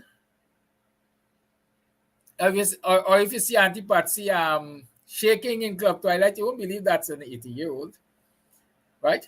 The lady looks 16, right? And I'm happy when I see our elders are well kept, surrounded with children and relatives and so on. You know, it brings such a joy to my heart. It brings such a joy to my heart. No, Raquel Gentle, I don't bring my karaoke live, and I will not bring my karaoke live for several reasons. Number one, I do a live program from Monday to Friday at no cost to you guys, really. I got to do something to earn a little money, man. Everything I want to see free. You must sit down in your house and enjoy karaoke. I ain't coming to the bar to buy a beer. That's not the purpose of people establishing bars and lounges and kitchens and restaurants and so on. It's to get people to come into this space so they could buy a beer and enjoy the atmosphere. And also get out of that common space that you're always in. You're always in your house, surrounded by them four walls, watching TV. They're on social media. Come, Mama Raquel, give yourself a break. Come to Club Twilight and enjoy the ambience. The treatment is like the treatment, you know what it is to be catered to be served. You know, as women especially, you're in the home, you're serving your husband, you're serving your grandchild, you're serving your children, you're serving everybody. Who serves you? Come to Club Twilight. Let us serve you at Lou's Kitchen. Let us serve you at the bar. Let us take care of you. Right, Raquel? Apart from that, I am big on privacy. Very, very big on privacy. And I make it a policy. Those people who are associated with Club Twilight, I insist I get them to understand that when you're in this business, you gotta be a secret order, as what people say. It got to be a secret order. I go to the extreme. No, I can't tell y'all. Y'all gonna sell lewd. Right? But yeah. Anyhow, let me leave that out of this conversation. When you walk in here, I don't care who you're walking with. I don't care how long we know each other. You're here for business, and that is how it is treated, like business. You will never, not from this mouth of mine, hear that Tom Jones was here last night and he came with Carol. Or Carol was here and she came with John. No. We don't do that. And so people come to these venues and so on to relax and have fun with friends and even foes in some instances. And they don't necessarily want that broadcast. Why would I go and put the karaoke on live? No. I don't do them thing. Right? I don't do them things. So that's why we don't do karaoke live. I see somebody saying they miss Saturday rhythms. Yes, I too miss Saturday rhythms. But sometimes, like I say, and that is why I like Free Talk Friday, and I respond to people when they ask questions, so people understand. I miss Saturday rhythms. I used to enjoy doing Saturday rhythms. But sometimes you have to make a choice. Do you take care of your economic interests, or do you take care of other people's interests? I do other people's interests on Monday to Friday. I'm saying it again. I do other people's interests on Monday to Friday. Right? When I get off the program, like yesterday, I got off the program at 10 or thereabout, close to 10. When I get off the program at that hour in the morning, sometimes I rush all day into the night to get certain things done, because at the end of the day, I still have to earn my bread. And the things I do to earn my bread. I always say the people who have come into this space to stay at Lou's B&B can tell you what they recognize from me. Even if I go in late, I'm up early. And you, I guess you can tell it from the program too. For the greater part, I don't miss a day on this program. I don't miss the time on this program, unless I indicate to you and say, well, tomorrow we're not going to do any program for X or Y reason. I'm dedicated to doing this Monday to Friday. And so when it comes to Saturdays, the choice is you have a business to run, you have supplies to go and get, you have things to do on Saturday. And so do you kill yourself out to do yet another program on Saturday, albeit an entertainment program? Especially when you ask people to contribute $5 per program and they think it's too expensive or you don't deserve it. This is Free Talk Friday, so I'm talking to you about that. Let's make Saturday Rhythms a subscribed program, in that you come on Saturday Rhythms, everybody willing to put in $2. Michelle Jones, congratulations. Big up yourself, Michelle Jones. I haven't seen you in a while.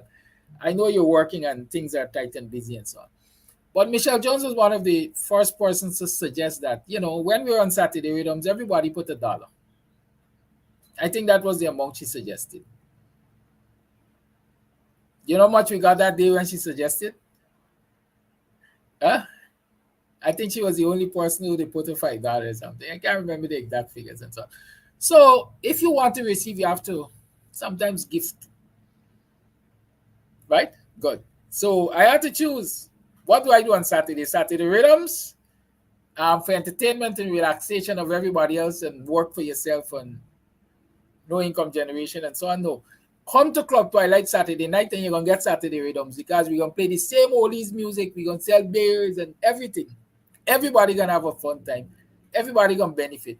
I will be able to run the club on Saturday night. Right? You will get your enjoyment. We'll make some money. You help me, I help you. I'll wash your hand. Is that what I'm saying? Good. So this morning, like I said, it's Free Talk Friday. I tell you as it is. That is why we don't do Saturday Rhythms. But I'll tell you the other parties. Princess Marcus, I can do it once a month. You willing to pay?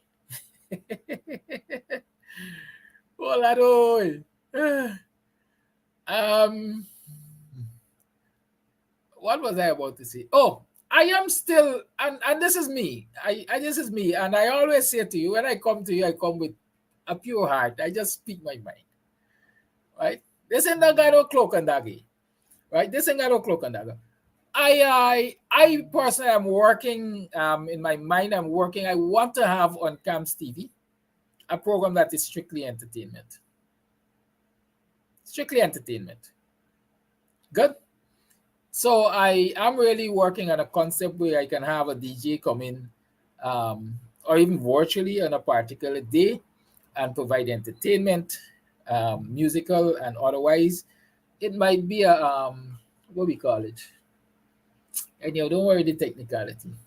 Oh, it might be a magazine program, right? A magazine program where you get music, you get tidbits, you get conversations, and so on and so forth. But I'm working on that. For the last year or so, I've had that concept in my head. Part of the thing is finding people willing to do it. And when I say finding people willing to do it, again, it comes back to what I say. There's a cost to everything. Regardless of how I say this is free, and there's a cost to everything. The average person you talked about hosting a program on Camps TV, a program of that nature, first thing they want to know, they're getting paid. Who paying me? They don't see it as promoting their skill, right? They don't see it as promoting their skill, as an opportunity to advertise what they're doing,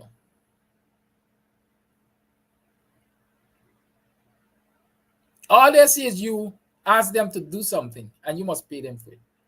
And there's a reality. The young people, the old people, everybody got the same attitude nowadays. GT Starbuy say get some sponsorship, advertising, etc. Very good, very, very, very good. Very, very, very good suggestion, GT Starboy. I want to make you marketing manager at large. See if you can get those ads to me. Guyanese people live in so much fear.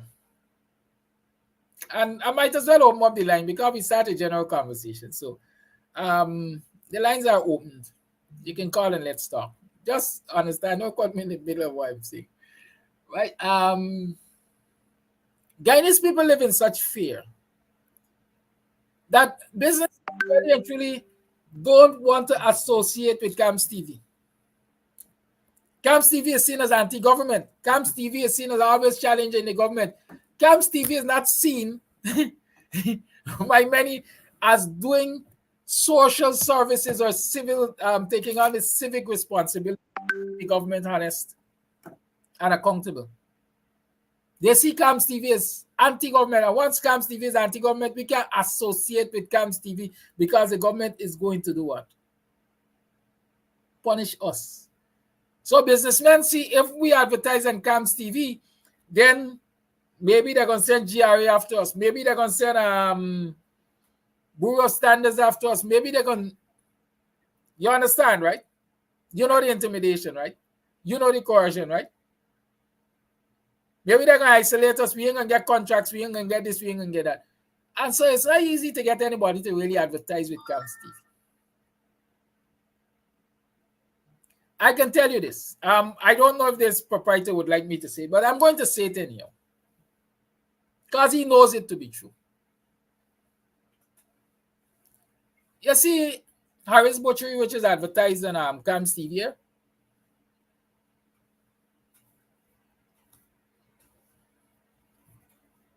The man does get a hard time. They got a certain set of people that he was taking chicken from for forever. And since he started advertising on Camps TV, they started cutting his quantity. Nowadays, it's difficult for him to get adequate chicken to supply his customers. And that is why, for example, you see me advertising large quantity of chicken needed. But he is a special kind. That's all I can say. He's a special kind. You got a belly to recognize that, hey, things like these need support if we're going to have a better society. A lot of other people are about their profit margin. You trust me. And so they ain't going to take the chance. Call it live. Thank you for holding. Yes, good morning. Good morning to you and all my black brothers and sisters in Guyana. Help is on the way, but we have to do our best and leave the rest from Mr. R.D. Norton. What is the best you're talking about, Flash Garden, this morning? Our best is to put all our eggs in his basket. What is all our eggs? Our vote for Mr. R.D. Norton. You see, yesterday's program was good and bad because Flash Garden, two words band together, good and bad. But we must learn these things, these words. Do not force ours to eat grass. And this is why the prayer asks God for these many spirits to guide me and protect me and cover me. And one spirit I ask for him is a spirit when I say, Lord, I know your time is my time, and my time is not your time. And we must always pray and ask God, and let we acknowledge that God's time is our time is not God's time. And when God provides something for us, we must accept it. We must make sure we benefit from it too. I love to use the word cocoa price. When God provides cocoa price for us, it's well cooked, it's well blessed, nourished. You will receive strength and not put a cocoa price because God provided it. But when God provides it for you, beware of it. Don't touch it. Because we will look out and see our neighbors cook mutton curry. And we left God blessing food cocoa price. And we gone for the cocoa. And we don't question that mutton curry. You don't know who cooked it. What inside of it? Is God bless it? No. Next you know, you get diarrhea, you're sick, and you died, and you want to blame God. What am I talking about? I'm talking about politics this morning, campaign time. God did not provide right and food for us. Let me don't get fooled. You know who provide right and food for us? For me, our leader is Granger, Arman, Mark, Brown, John Thompson, and Richard Borg. So who did God provide for us? Pardon me? Who did God provide for us? Like you hear me said, R.D. Norton. Oh, you know that. R.D. Norton for us. Flash Garden. Flash. You know I got grave respect for you. But the nonsense don't come here with it. You know what I'm saying? How God provide Norton and he provide for how you know that? Because I'm a man of God. I'm a man of God. I believe in God. Norton, is not a God of corruption. Flash Garden. Or confusion. Flash Garden. God will not provide two leaders for you. Flash Garden, are you becoming just now we gonna talk about the two leader business and God. Are you becoming like Ejel that said God would vote for the PPP? Listen to me. That is Mr. Ejel. I cannot speak for Mr. Ejel. I never speak for Flash Garden, and I study the word of God. It's Josh. Was it Joshua and Moses that leading the people out of Egypt or something? Who are the two leaders that are guiding the people out of bondage? Moses, and Joshua. So you're telling me God don't provide two leaders for you? The leader. Listen. Joshua was not the leader. Moses was the leader. But God made Joshua to be side of Moses. That's why Moses did not take the people to the promised land. It is Joshua. So why can't that be an Army Norton situation? Why can't that be an Army Norton situation? No. Joshua never do nothing wrong against Moses. Or said that this guy Rutherford was caught gossiping, but his leader. and what blank check. God didn't provide him for do them nonsense like that. But could that be him holding his leader accountable? Could it be he was trying to hold his leader accountable? Which organization allows you to write a blank check? Not in that way, my brother. If you want to hold your leader accountable, you have to keep her in service with the leader as a skipper, ABC. Not to go on the phone, Mr. Amdadam. I banned last night, but God still blessed me with knowledge. You don't disrespect your leader in that way for holding him accountable for gossip on the phone and that nonsense. But let me get back to what we have to say, please. Because my mother had 25 votes for Abby Norton. 25 votes. Let me don't rush to Quana now. We got to focus on Abby Norton and rally behind him. That is my thing every day in your program. I said my campaign starts for Abby Norton to your program. Why we looking here and looking there? We need a politician. We need a person who knows about politics and politics. Desmond Prasad did not know about politics. He wasn't a politician. But we end up taking my vote for him, and we suffered 26 years. Quentin don't know what politics and politics. He wasn't a politician, and we end up suffering from saying 22 to now. Come on, Mr. Amdadam. Let me get real. Let me accept what God bless us with. We already have a leader. What more are we looking for? Punishment again? I've been not qualified for me and my family then. You know what my sister told me a couple of weeks ago before I go? She said, it is time for PNC acknowledge to use that word to me. I said, wow. It is time for PNC acknowledge WPA, and they should take Mr. Amdadam for being the next Prime Minister. People are still looking at your program and say, well, yes, it is time. One more thing before I go. I see a video with this girl Wanda Babu of the nonsense, crossing out this guy Mudwater and calling for the government for finding him and lock him and jail him because he exposing our young teenager daughters.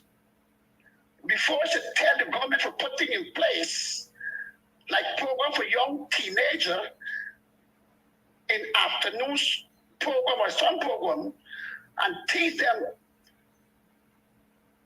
that how they're damaging themselves. She's supposed to do that on the program. I learned one thing from my workplace. My boss said this to me, Flash, when you see a worker get fired from a company, he fired himself first because he did something against the company rules and law and order. Now, these young girls, we have to find time on program and teach our young girl child, stop making your boyfriend make you do nonsense because it will stay with you until the world ends. Because TikTok is all about money.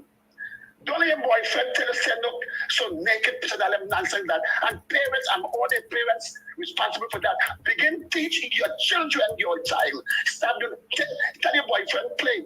You and sister send that for you. That is totally disrespect.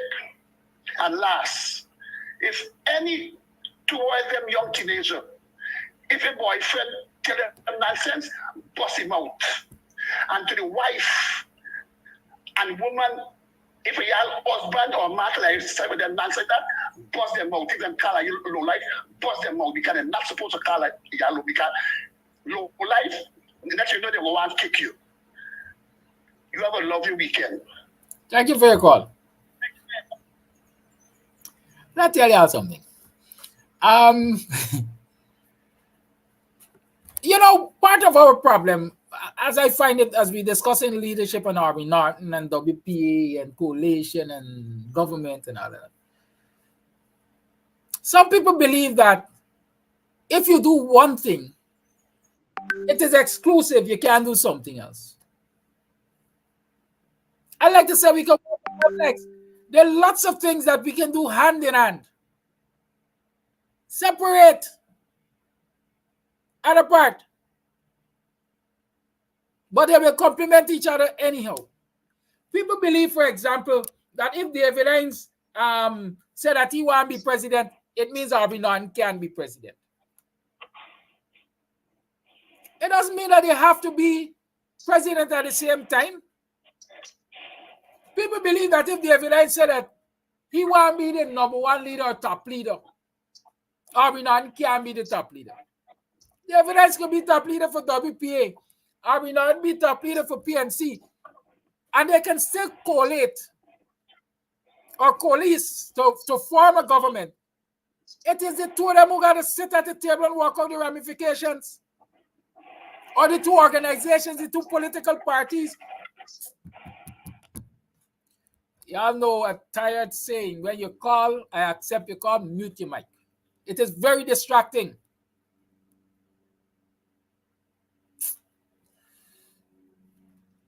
It's for the two political parties to sit, their leaders to sit with their representative bodies.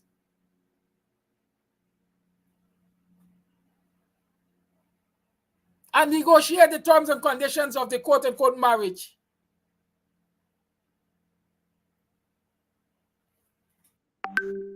AFC had the leadership. PNC had the leadership. WP had the leadership. APNU had leadership. When they came together in 2015 to win the election. At the end of the elections, AFC controlled X number of ministries.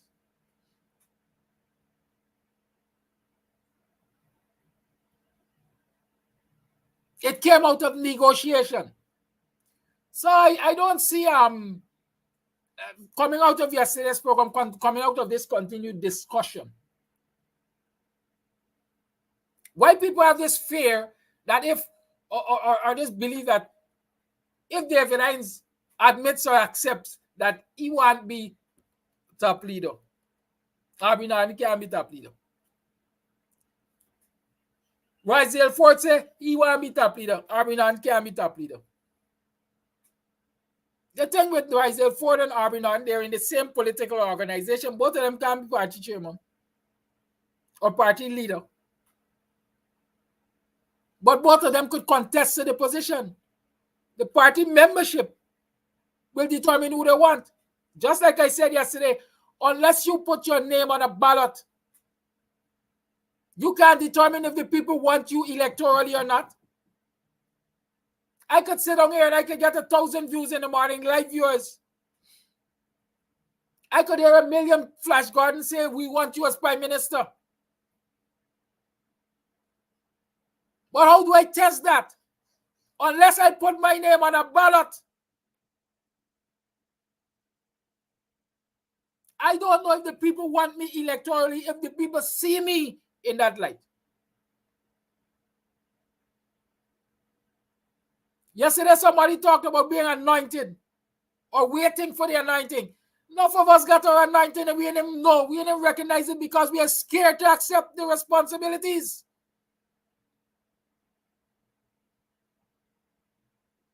And it is quote-unquote leaders like us who are fearful of accepting our responsibilities that give way to mediocrity.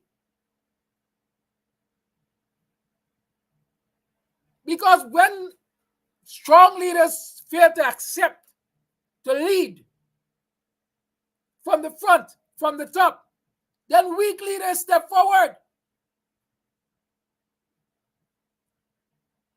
And by default, lead from the front, from the top.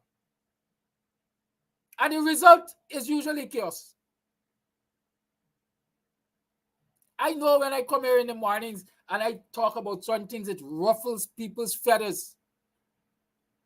Well, if people got feather, proverbially, right? It upsets people. It infuriates people. But will that stop me from speaking my truth? Well, then I ain't being the messenger of God according to flesh. I believe that there are some people who are right for leadership in this society. And for the matter, I called some names this morning. Because hearing certain utterances really and truly disappoints me. People might say it's my ego. But my ego is to the people. It aggravates me. We got a man like Vincent Alexander. We got, like I usually say, my senior counsel, Nigel Hughes. We got David Hines. These are three hardcore African Guyanese who I believe are capable of leading this nation for the benefit of every citizen. Not for the benefit of Afro-Guyanese alone, or Indo-Guyanese alone, but hear me, every citizen. And for as long as these men will not step forward and say, hey, give me the mantle to turn this thing around, they're waiting for the people to call it. I got a problem with that. Because the people recognize their value. And that is why the people listen to them. And that is why the people gravitate to them. But they have to say to the people, we are ready to lead you. Don't tell me nothing about waiting for people to call. You gonna know if the people support your offer of leadership when you put your name on the ballot.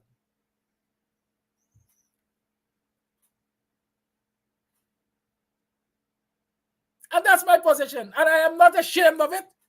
And I will not be apologetic about it. You want to tell you another thing which aggravates me? The people believe that you have to have an African Guyanese, Indo-Guyanese combination to win an election in this country. I am saying it's nonsense. I am saying let the best lead.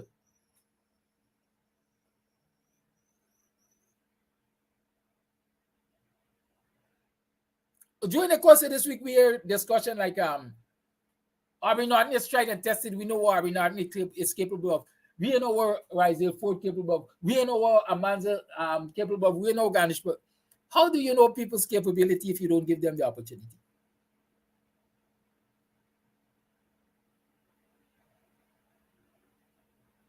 That's my question. How do you know people's capability if you don't give them the opportunity?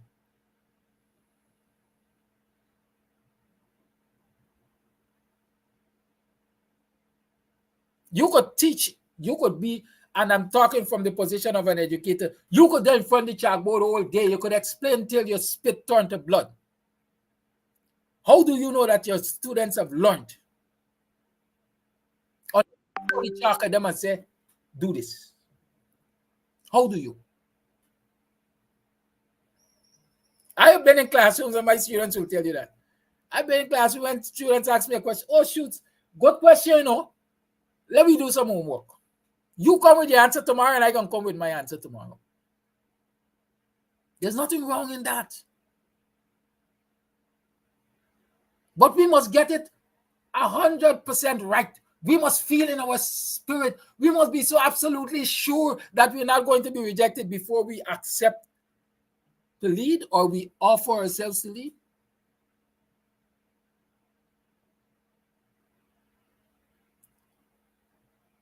The Rasta man said we can't. Caller, your life. Yes, good morning, Mr. Amsterdam. Good morning, all Guyanese. And good morning, everyone in the Guyanese diaspora. The question you pose, how do we know people are capable of leading unless we give them an opportunity to lead, to be part of the candidacy? Well, you know, if you're going to buy a car, you should at least test drive it. And we can't be in the business of buying pig in bag. All right? Someone sells you a cell phone on the street, you got to at least test the cell phone. Has Amanza been tested? Amanza has been selected and pushed to the front. I don't know that Amanza has been tested, in my opinion. How do you test somebody like Amanza? Well, Amanza has been on the test trail for the last 3 years. Now, what has she provided in terms of the kind of leadership that is needed?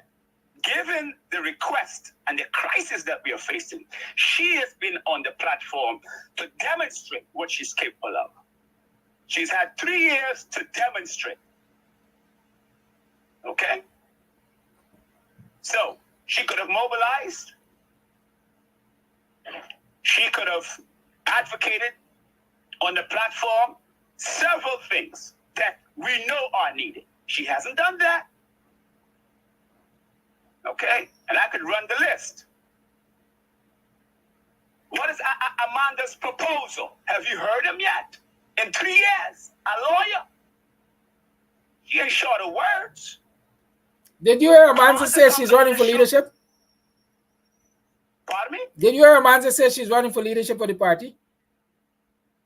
Amanza is running for leadership. Oh, you know. Amanza ran for the chairman. Run? As against run? Yes. Now let's deal with Roysdale Ford. Same thing. It's not about Amanza only. It's about all the people who you just mentioned over the past 2 or 3 days. Roysdale Ford is the same thing. Roysdale Ford has gone to court. That's his job to do. Go to court. What has Roysdale done differently, leadership-wise, other than come up with a fraud situation against Comrade Norton about some checks? That sounds like dissension. He screwed up Petition 99. He said that Black PNC is not a Black people party. And I think he leaning for 5% votes that he can't get nowhere. Now, all the time he's auditioning now. Look at his audition. Okay? See, that's not me saying that. That's what he's doing. And when you're running for candidacy, you got to demonstrate what you're capable of. And he's been demonstrating. Okay, so I'm not trying to beat up on him.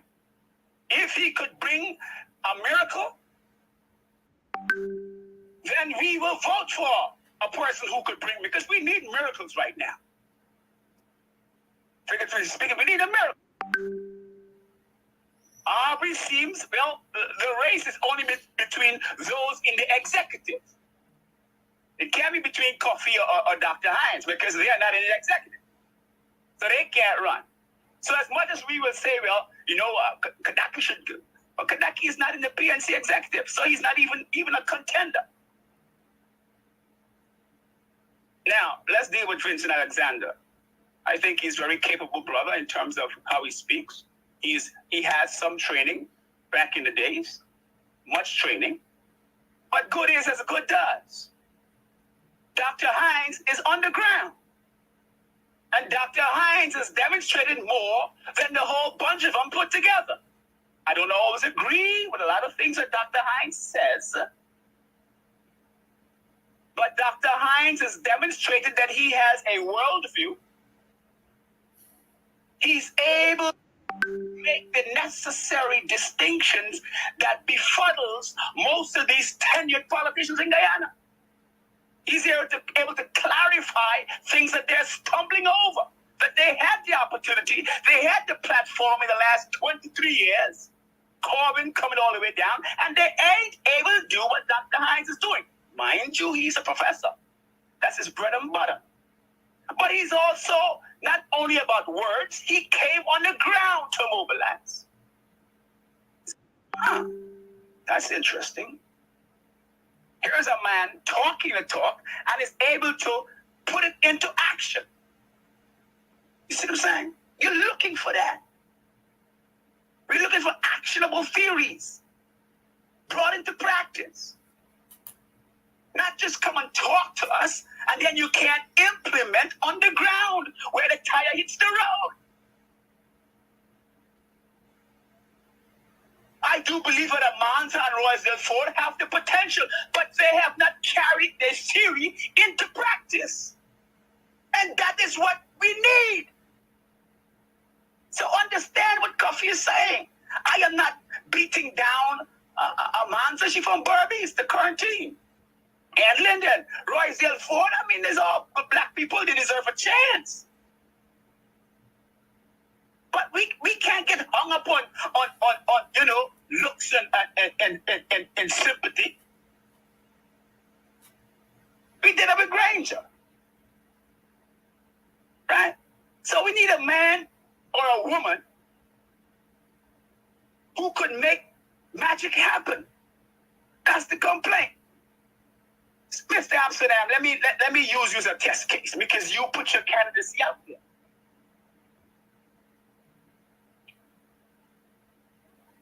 If you were, or when you are, either or, as candidate for presidency, this is hypothetical. So don't have to hold you to this. How would you handle minimum wage? How would you handle livable wages? How would you handle America's foreign policy with Venezuela? How would you handle the judicial system? How would you handle the education system? You could choose to answer them today if you want to. Coffee, I answered those things a long time ago. Good. Yes, right? I'm going to reiterate to you. No, because, I mean, you know, you put your candidacy out there. I'm not trying to put you on the spot. But at some point in time, we need to match what we're saying and implement it. Royce Ford, nobody's holding his hands. He hasn't done what Dr. Hines has done. I haven't seen Royce Ford do any mobilization. What's stopping him? And anybody else that wants to run. So you think you're just going to come up Caller, and talk? I don't want to miss this thought, so I want to say this because it crossed my mind like 3 times and I didn't say it. Let me say this. The only way you can test whether or not Royce Ford mobilized or whether or not Amanza mobilized is by their names going on the ballot in the PNC leadership election. Because that is what they have to be mobilizing for in this point in time. And the results should tell you whether or not they have out-mobilized Norton or out-mobilized each other or Norton has out-mobilized them. We can't sit here and theoretically say they aren't organizing or they haven't been organizing. As a matter of fact, just as though we have seen Aubrey Norton in Region 9, I think, recently, I have seen videos and photos of Amanza and Risedale in other sections of the country. So it means that all of them are out there mobilizing. You will now test that mobilization when it comes to Congress. It's the only way you're going to know who was the better mobilizer. Let me respond to that respectfully. Dr. Hines has mobilized in the way that addresses the crisis. You could walk around and shake hands in my front gate for 2 minutes and then go to the next neighbor gate for 2 minutes. That's what's been happening. Okay? That's what's called mobilization. And I know people are going to try to stretch that word mobilization. I heard the House whip. People could stretch mobilization and make anything seem like it's mobilization. Mobilization, given the crisis, needs to be mobilization that could effect change and give us the type of force that we need, given the type of crisis that we are facing. And a mobilization in 1992 is not the same mobilization in 2024. The crisis is different. And the implementation needs to be the difference. Now, to answer your question about mobilization before or after, Dr. Hines mobilized based upon the crisis, and he wasn't even running for candidacy. So you don't have to mobilize only when you put your name on the ballot. That's why I raised Dr. Hines. To give a classic example of someone who gave the type of ground mobilization, because ground mobilization is what addresses appropriately the crisis at hand. Amanza hasn't done that, or Dr. Hines, or the rest of them haven't done that. Aubrey has been doing that. But we need to do more of that, and I am not the only one saying that. I think I will have to vote for Comrade Norton. But I want Comrade Norton to know that he cannot take our votes for granted. I think I can say that because I have a vote. I'm going to give him a vote, possibly. But damn, don't take my vote for granted. Because this is the type of thing that comes back to haunt us. What I mean by granted, there are a lot of us who are crying out across the diaspora and Guyana that we need more emphasis on people's involvement. I spoke about that a few days ago.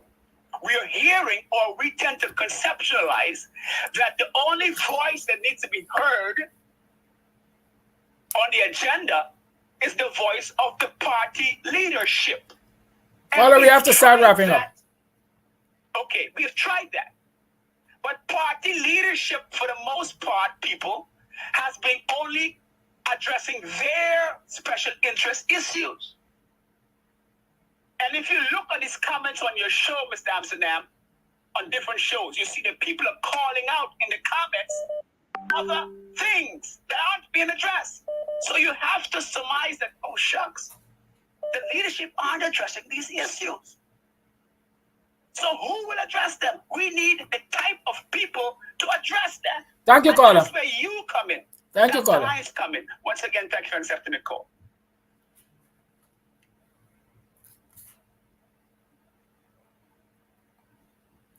You know,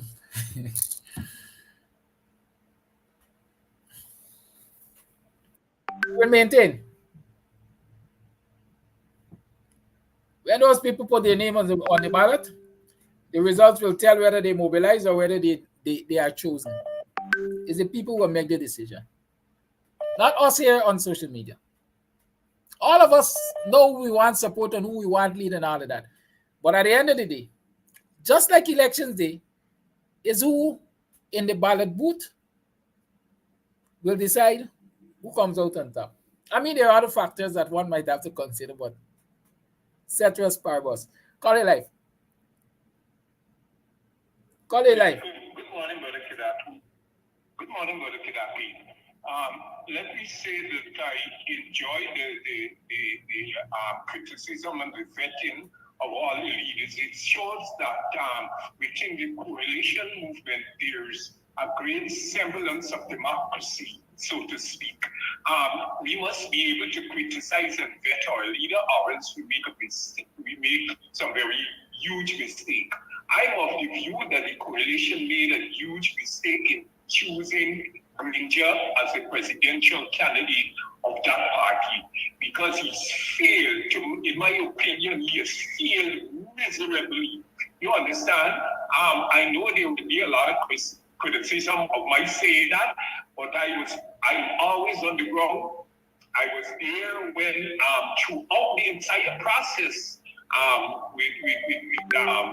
after the recount and before the recount, during the recount, and I think we have failed a lot.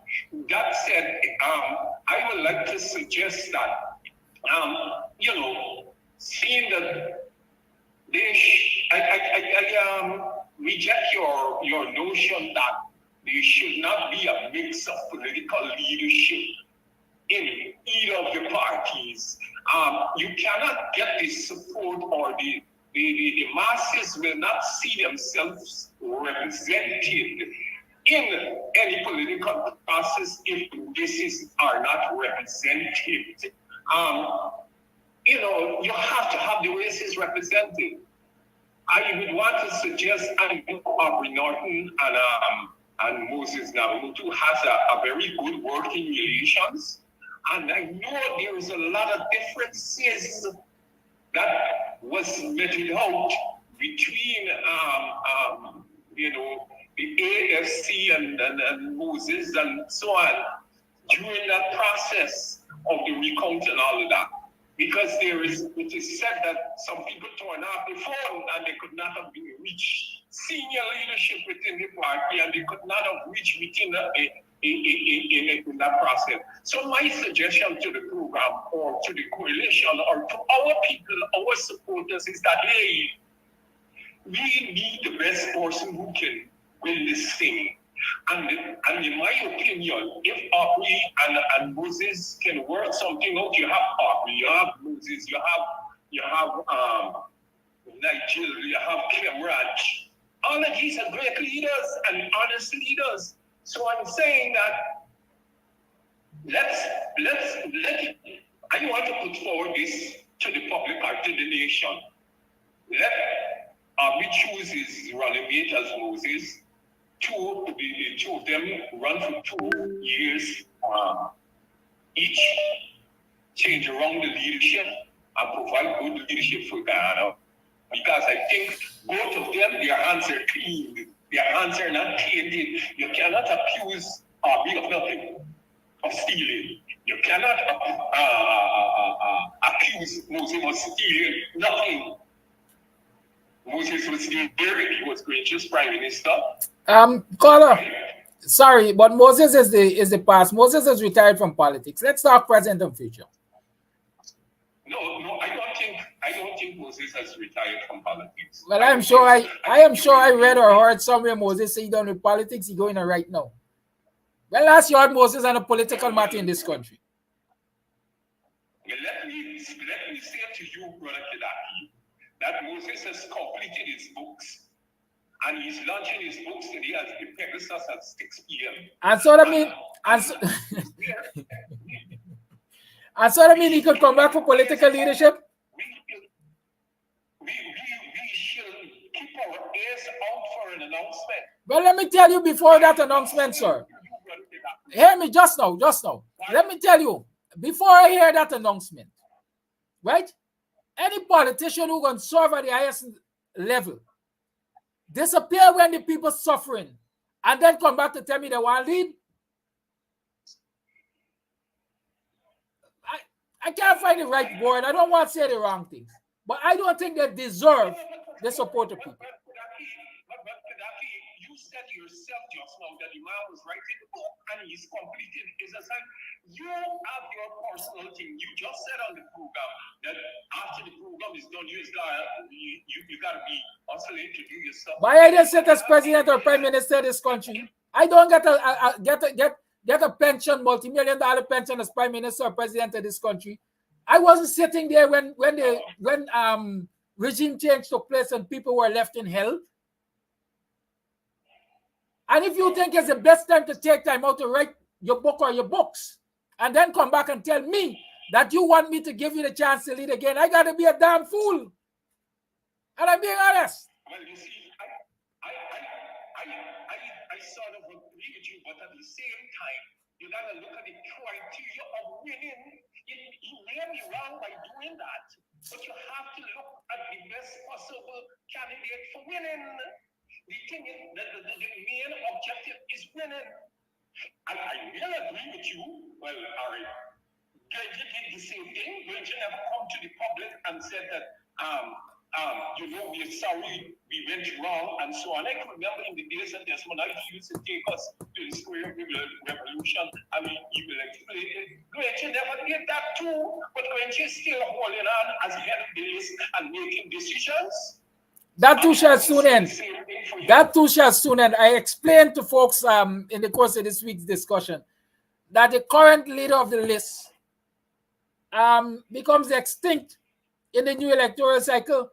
So even if Granger wants to hold on for Thy Kingdom come right now, automatically once the next electoral cycle starts, Granger's no more.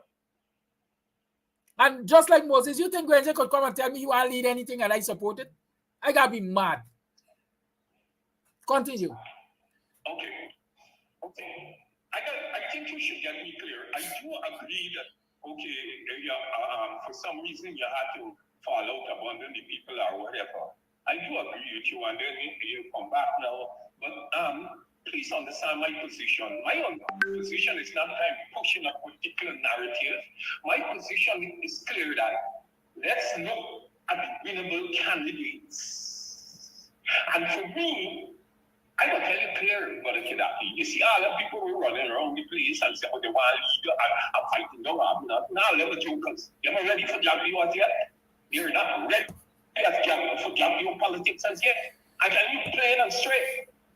That man, Japanese, is a hard player. He goes to the extreme. He tried to play a kind of Putin role. And y'all are ready for it. Them are ready for it. You talk about Manzo, we Japanese. Right, still the Japanese. Caller, can you wrap up? Man, you guys think. Yeah, thanks a lot for allowing me. You have a nice day, everyone. Thank you for your call. Listen, I see is who this? Yeah, that's my kind of laugh. Rhonda Daniels chance. Rhonda, what gives you the impression I attacking PNC? What have I said here that suggests that I'm attacking PNC, man? It's what you want with me this morning. Call your life. Morning, Kadaki. You could write and still fight. You might even get inspiration whilst fighting for your writing. So Moses taking time off to write, let him continue to write. He stay on the right, so we're done with him. Time to move forward. You know what disqualify rights is for me? I got a serious problem with secrecy, or if you perceive that this person, you must pull this out publicly, even though this boy is on your same side. If my brother got treated too, and I know that my brother treated too, if I say it publicly, that will hurt my brother to the core. Me and my brother could be fighting in public. I will never ever say my brother got treated too. And I'll never forget the disdain that man Ford got for Norton. When he was on Harmon's fence, he said that Aubrey Norton will never ever get an Indian vote. Trying to say that Indians hate Aubrey Norton or Aubrey Norton hate Indians. Certain things are not for the public. This guy got a disdain for that man, and no matter what. And this is why I'm saying, should Aubrey beat him this round, he gonna become a Granger and a Harmon. So people, be careful. Be careful with the choice that you want to make. I don't like tear-mouths on my side. And you should never like tear-mouths. You're not people to be trusted. This is all I have to say. Thank you for your call.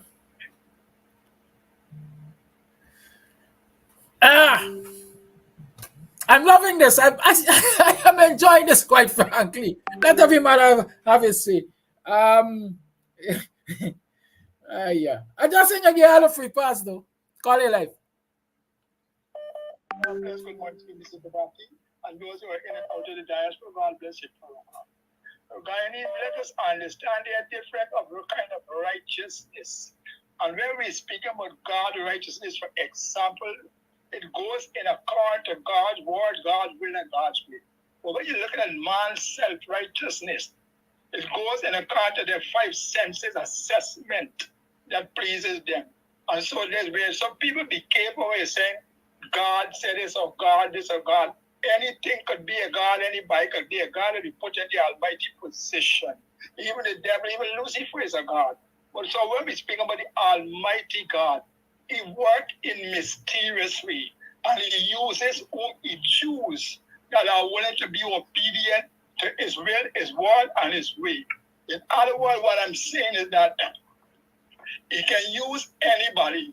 For example, Zacchaeus was a thief man. He used to rob people in tax. He had to climb up in a tree when Christ called him down, and he was saved. He changed. The woman by the well was a prostitute. She was all in the marriage. She got God for a while before the community had seen a relationship. She also changed immediately. What I am saying is that even Mary Magdalene was a prostitute. God used whom he chose. I said only a patient needs a doctor. Those who are not patient don't need doctor. And then we went on, but God, he worked in a mysterious way. So don't let us condemn nobody who we take is not fit or who may not be fit unless they're being placed there. Then you might shock. We might be shocked to see some pure performance. However, for example, we could assess things like Mr. David Hines. He is qualified, he's fit to be prime minister, even president. But most of us know he would be honest, he would be a balanced president. In other words, He know what's going on again. It wouldn't be, it's not that he's racial, but he balance the nation. And he know those who were exploited, he can try to put it back into the right perspective.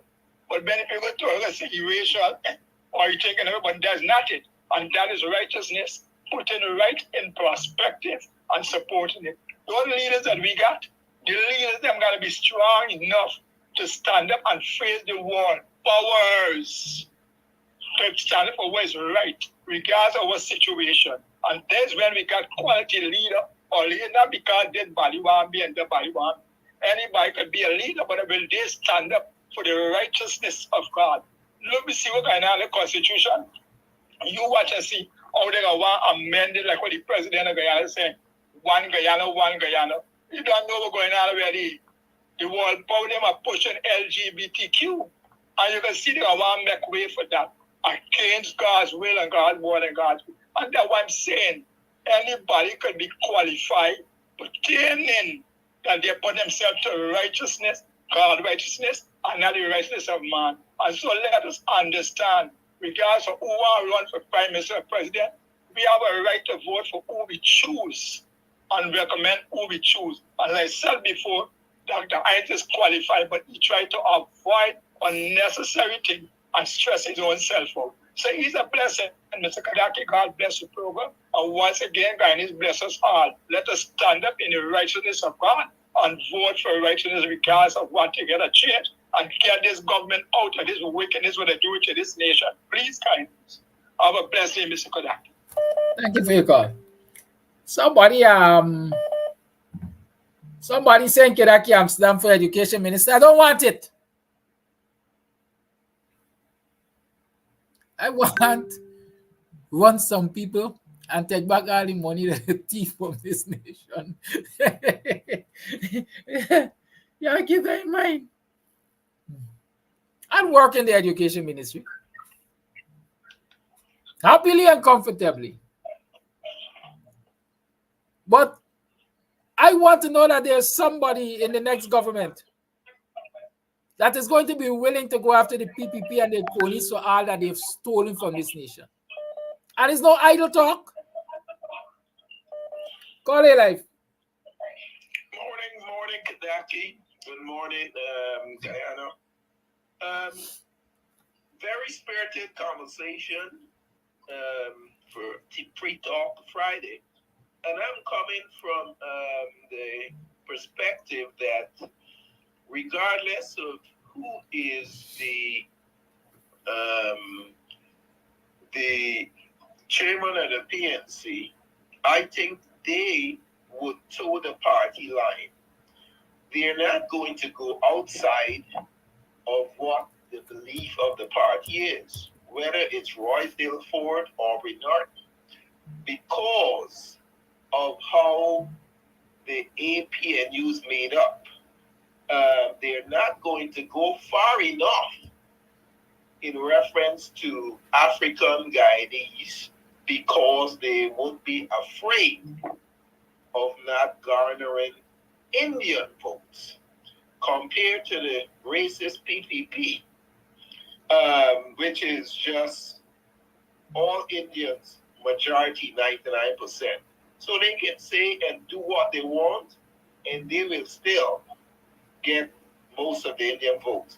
So, in my opinion, again, Amanza, Roysdale Ford, anyone else would be afraid to think outside the box, because when we look at the finances and we're looking for monetary end votes, we're always going to be cognizant of not going too far, to being afraid to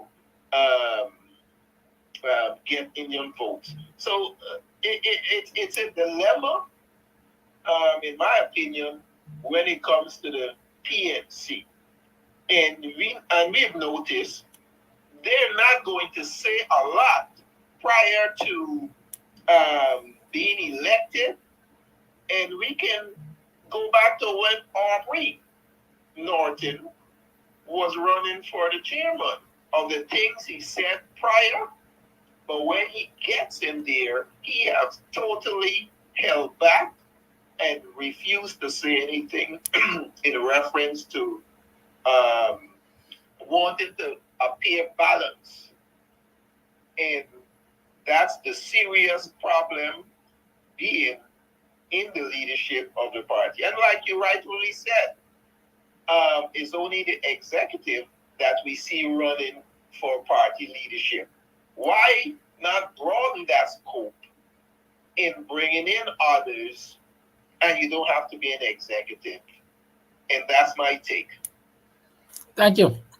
I see some more black men say wishful thinking. I don't think it's wishful thinking. It was done before.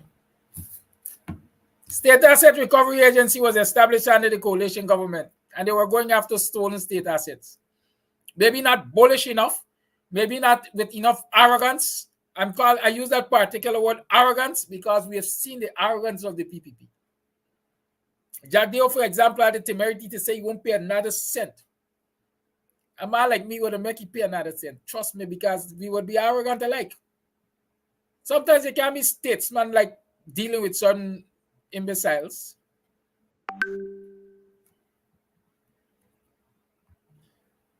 Call it life. Yeah, good morning, Kadaki. Now in all the talking and so I think was a comment, a typed comment where somebody was asking you about putting everything on the open like your karaoke and things. You were writing that answer. Because Kadaki, you know where I'm living. And I just find at some time I would come, not only talking on the program, I would come and give you, no Kadaki, I would come and give you my body presence by appearing at your place, just to, let you feel that what you're doing on the air. I accept it, and I am glad to be a part, even if you would cut me off. And so, sometimes I'm annoyed, and then sometimes I'm not annoyed. Anyway, in all the catching up, we have not remembered those children who went out to the Karaoke games or whatever, this race thing what they got. And a lot of them did well. And nobody in the concert, in their time to say shout out and congratulations to them. And I want to be one of the persons who is congratulating them. On the other area with this thing with what's going on in the PNC. Now in Guyana, we copy everything from America because summer, we don't have no other climate, only summer alone. Next week, we're going to start doing about summer. Now in America, when they have a party that is in power, right now is the Democrats in power, you would not hear the Democrats running to get a presidential candidate because they have Joe Biden there as a presidential candidate. But you would hear the Republicans looking to get a presidential candidate, so they're going to get these different runoff caucus, this, to get a presidential candidate. Now there is Norton as the leader of the opposition. Norton did an election and he won. He went to local government election. There is where you would test the legal qualifications of his two main opponents as running for leadership of the party now. Now local government election was held on June the 12th, 2023. And to date, an official declaration of that election has not been made public. Now you got lawyers running a Manza and Rosedale. These are punts. To me, if they now had to say, well, look, we need the installed regime to give a proper report on the local government. You left all them things under the table. Now, as big lawyers, when Roxanne George said that she found Order 60 as an unconstitutional law. Remember, the CCJ told her not to use Order 60 to put in anybody to run this country, but go back to what it was before. There is where the testicular fortitude of these two lawyers who are now running to be leader of the opposition to the saying, no, what? Let us forego the petition case and take the acting chief judge to task to let us tell us when did she realize that Order 60 was unconstitutional. And if Order 60 was unconstitutional, when she found it to be unconstitutional, and then she did tell us, then you would have questioned her about the installation of the fraudulent government. When you do things, so I don't see you as a leader. I vote for you. Bye-bye. Thank you for your call. I like how y'all set these bars high. Let me say this. And note, people might believe I'm backing somebody for these elections, these internal elections at PPP. I'm backing nothing, you know.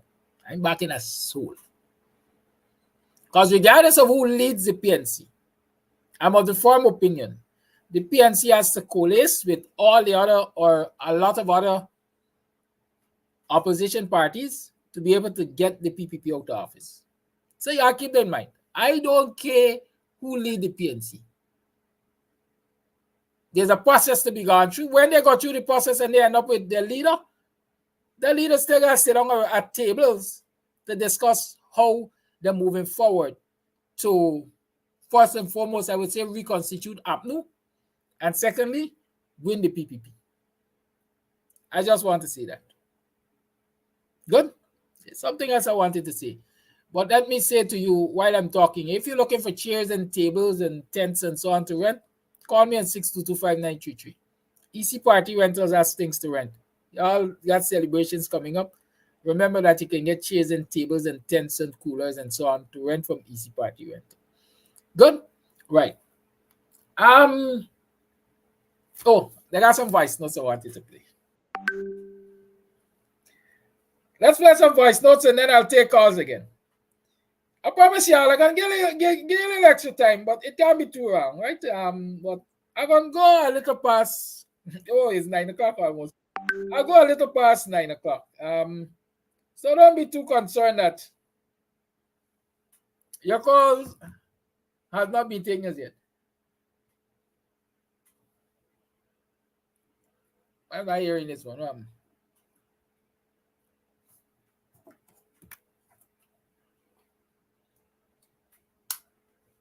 Look like I got a whisper note on my hand. Good morning, Mr. Amsterdam and Dr. Hines and I must say that good morning, Mr. Amsterdam and Dr. Hines and your listening audience. I ask you kindly to wait until I'm done playing this voice note or these voice notes. I must say that I don't agree with Flash. I think competition is good.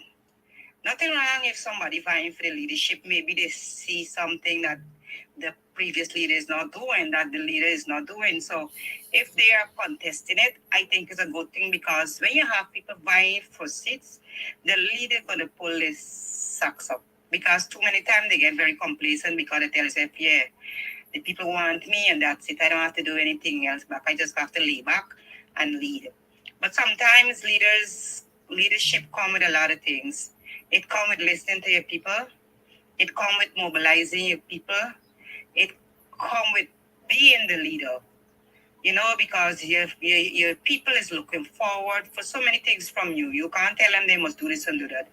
They're looking forward for you to be the forefront of the battlefield. And if those other people that is contesting for the leadership, maybe they see he's not really leading from out the front, so they're trying to take up that slack. So Flash Garden competition is good. In everything competition, in a business competition is good. Race competition good. The fittest of the fittest shall survive. I don't have a problem with it, and I go for it because competition is good, and that's going to help him to strengthen where he's weak, see where he's going wrong, and try to adjust. So I agree with that. Thank you for that voice note. I see somebody went back to a point where I was supposed to respond. It was Dennis Atwell, I think, who, sorry, I don't call people's name. It was a caller who said that they disagree with me when I say, don't worry, the mixed leadership story that people are always talking about, because you need crossover votes. I don't need crossover votes. I need Guyanese votes. And every time we adapt this situation of one black man and one Kole for lead, and one Kole and one black man for lead, we are entrenching this racist nonsense or this segregation nonsense. We must have our best to lead. Right? And the Guyanese people must be able to recognize that these two persons who are offered for leadership here are capable of leading us out of this doldrum that we're in. And we mustn't look at their hair.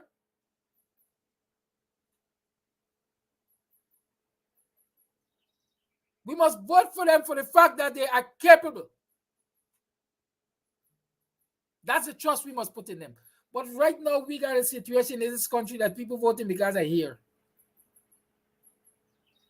Oh God, I would rather suffer and now we own. That's what goes on with the PPP. You find you're faster finding African Guyanese voting for the PPP or a PPP candidate than you find an Indo-Guyanese voting for a PNC candidate. Because it is here nonsense. What are we doing? If we see two African Guyanese as best able to lead this country out of this nonsense, take it back from the PPP, go for it. But we got compromise. Oh, it can look better. It's optics. I ain't in the optics game. I'm not in that optics game.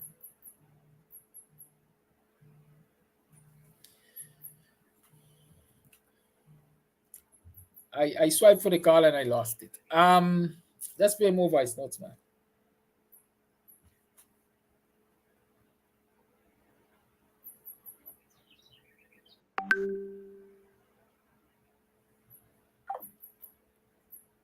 Didn't get that one.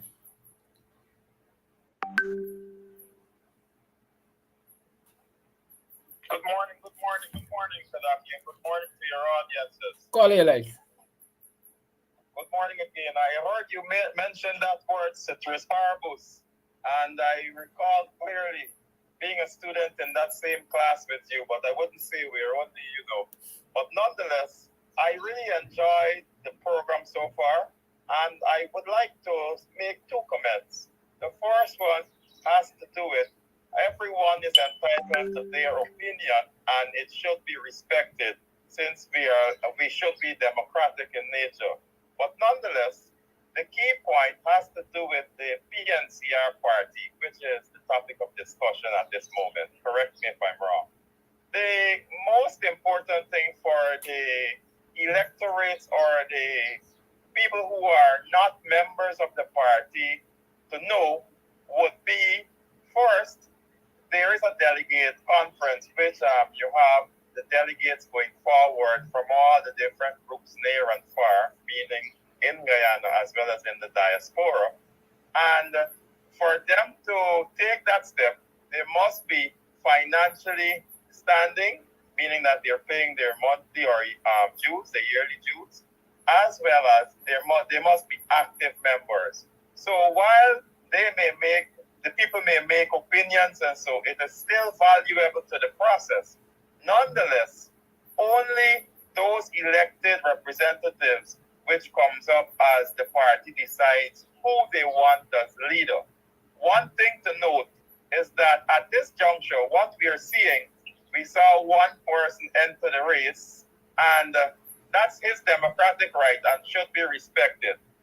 Nonetheless, we know we have two contenders in the race so far, which would be the leader of the opposition, Comrade Norton, as well as we have the Honorable Roysdale Ford.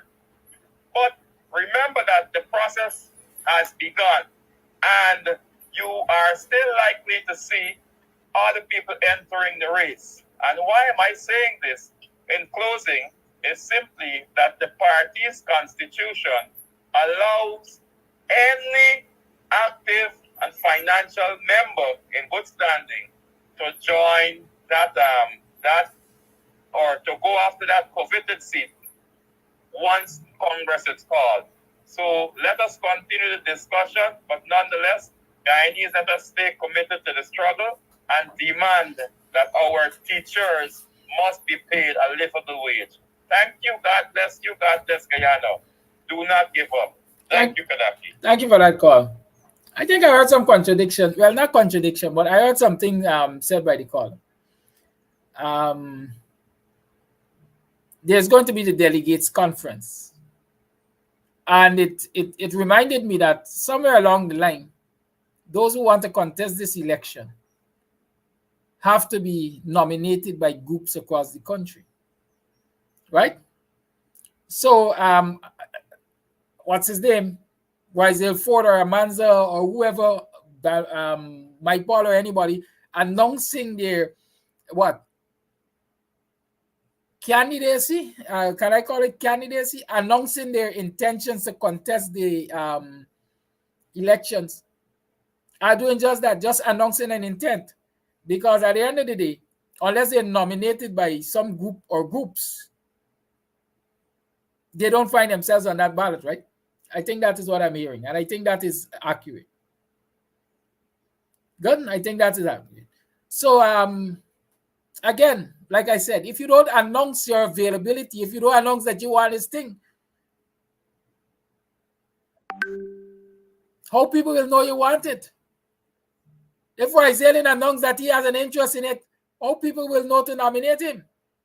Right? So, just some of my thoughts here. We still got voice notes to play. Dennis, good morning. She has written an emphatic yes. I'm a friend that here. I don't hold people as friend easily, but Dennis is definitely my friend in this room. Good morning, Mr. Kadaki. Pleasant good morning to you. Today's FREETALK Friday and low. I got news for you. Where is in Albion? Albion Estate just finished grinding. 4-sling chain gone this 40 morning. Where are we going? Things tight, Mr. Kadaki. Things tight. This is the news. Shall I get this piece of information? Things tight. 4-sling chain gone. Crop just finished. Yeah. All right, me boy. You take care. Have a great day. Thank you. I think his voice note is saying that they're thieving from the place of employment. Right? Anyhow, more voice notes. It's blackout, eh? Oh, shoot. I got to change the microphone now. I know y'all in hear me.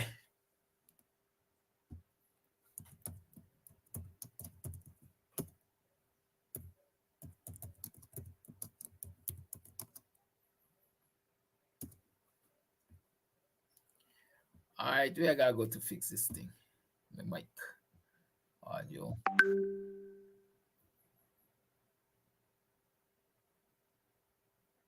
Can you hear me? Good.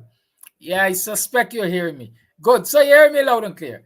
Yeah. Oh, I was playing a voice. Oh, I was saying that I suspect this with name. This voice note is saying, like he said, Albion just finished grinding and 4-sling chains gone. They stole them. Thieves. Salam to you and your viewers and everyone else. Do you know, I like the 3 names. I like Vincent Alexander, Dr. Hines, and Nigel Hughes, because these guys are trustworthy and that you can put your trust in them to lead the people in the right direction. Even though we know people have power, these guys don't respect the people power. They're going to listen to the people, they're going to go for the people, and they're going to take care of the people. And that's exactly what you need in Guyana. We need leaders that is going to have respect for the people. Now, we have leaders right now that don't have respect for the people. They want everything for themselves. They take everything and they don't give the people nothing. They don't give us the common courtesy to have a respect for the people. And they discard the people really badly in this country. Now that we have these three names, when I think they should step to the front and do something for us. Even not even this cycle, maybe the next cycle.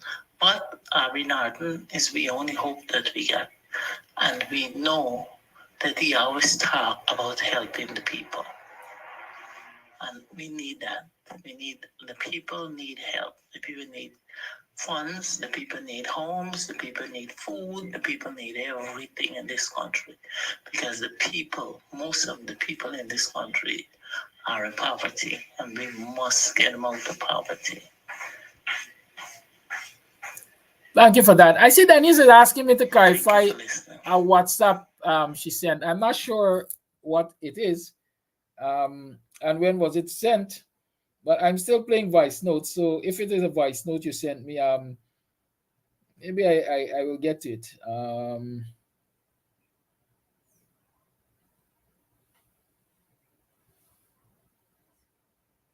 Is that a question about some kind of award to illiterate? Yeah. If that is it, I don't have an answer, Denise. If that's it, I'm looking. All right, I know what I should do.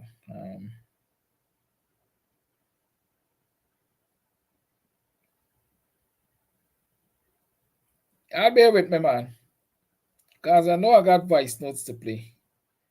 The blackout has set you off, you made, yeah? A particular voice note that came early.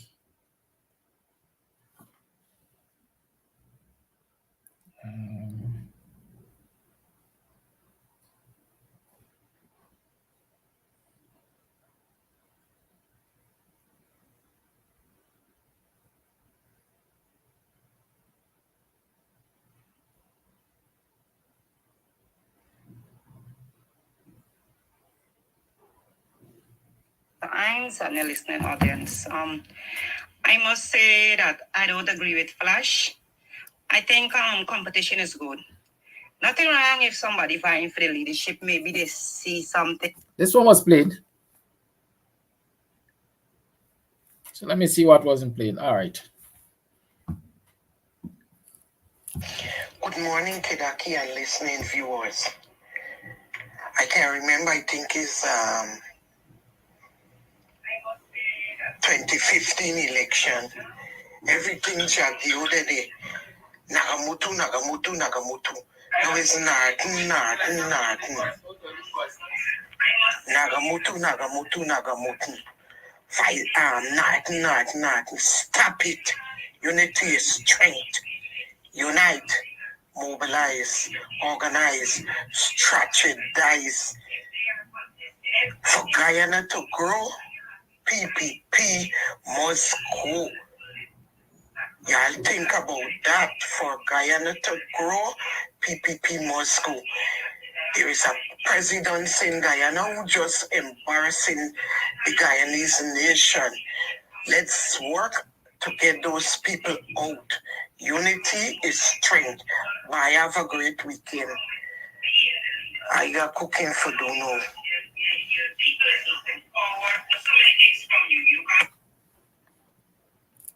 I rather suspect that is what you were talking about, Denise. Like I said, some things are bought for and paid for up front. I don't know. It's not something I've been following, quite frankly. All of these nominations and awards really don't bother me. They don't affect the quality of leadership we get in this country. And this is what bothers me, the quality of leadership. Hi, Mr. Karaoke. Good morning to you and your viewers. My comments is why I don't like to listen because, people just talking, and the PPP don't understand about talking, right? And this all happening people doing, PNC or whatever they call it, doing just talk, and no action. Now, Marjan, live on the broadcast, he's not paying teacher any more money. Who gonna pay them? You understand? What's happening gonna do? You understand? Come on, these people need to get reality because just like people backing them, like people backing them, it's just like we should them because they're doing none for the people, you know? Come on, these people need to collaborate and think, you know? Not doing not ain't doing enough, you know, we ain't doing enough. All the pace of how we had when we were running for being elected, you know, come on, ain't doing enough, you need to do more than that. You understand? Like all us, you know, need enough to do because white people would not get confidence in him because he's not stepping his foot how he's supposed to be as a leader. You know, come on, you just, we all know you talk here, but talk something and action something because if you're talking and doing it, action need to do it. You know, because these people don't need to. These people don't know about talking. These people know about action. Yeah, Jack, you're playing it straight on the guard. He's not paying teacher not getting a cent. Who can demand that the teacher get paid? Who can demand that they get see that they get more money? Come on, these people need to get reality, man. You understand? And like, you know, like I don't want to hear none about the PNC and the happening, you know, because it's a major kind like my whole college, everything just dismantled for this party, to be honest, from my heart. You know, because I don't have no confidence in these people. Right? Because I don't know who is the snake, who is this, who is that. You know, everybody having a monkey should there, they jumping around wherever they flow there. You know, so yeah, you can't tell me, you know. That's my comment.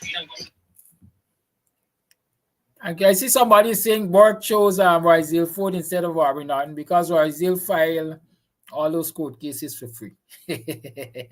Quid pro quo. Is that what we're saying? I think I've exhausted the voice notes. I hope I haven't been unfair to anybody. I think all the voice notes are gone here. Yeah, I don't see any other voice notes. Good. It means we got about 30 minutes. I can take some more calls and continue to engage you on these conversations. Call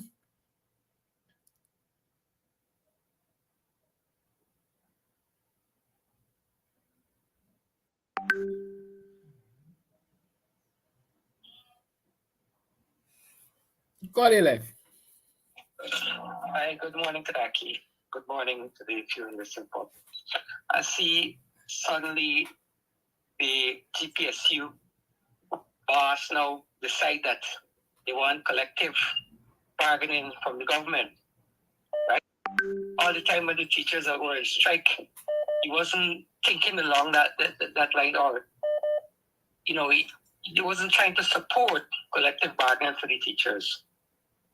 The next thing I want to talk about is Trevor Ben. I want to know what is going on with Trevor Ben, and you know, taking up the mantle for the for the Cooperative Credit Union, right? And next thing is that Jack Dio, when the last election, 2015 election, right? He said, okay, you got to think about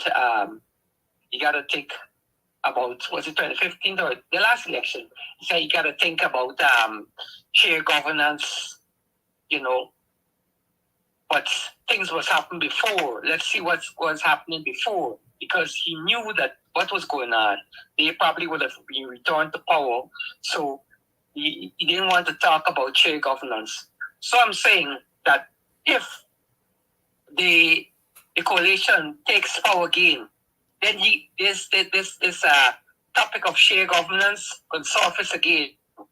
But I'm saying that the coalition should not do any share governance talk with Jack Dio. Never. They should just, you know, dismiss him as he comes, because he would want that to happen. That's my contribution this morning. Thank you very much. Thank you.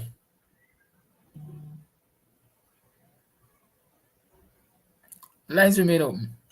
6225933 is the number to call. You stop attacking people in this program.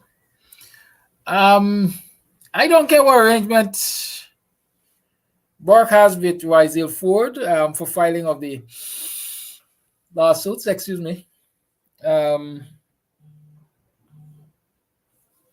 I don't know that this allegation that you are making is call it life. Good morning. Good morning to you. 100% behind you. I think you should show your hat in the race. My hat is in the race all the time. You see what is happening in Africa? Full force ahead. The country needs somebody like you. Go full force ahead. Put your hat in the race. Thank you. Have a blessed day. Thank you for your call.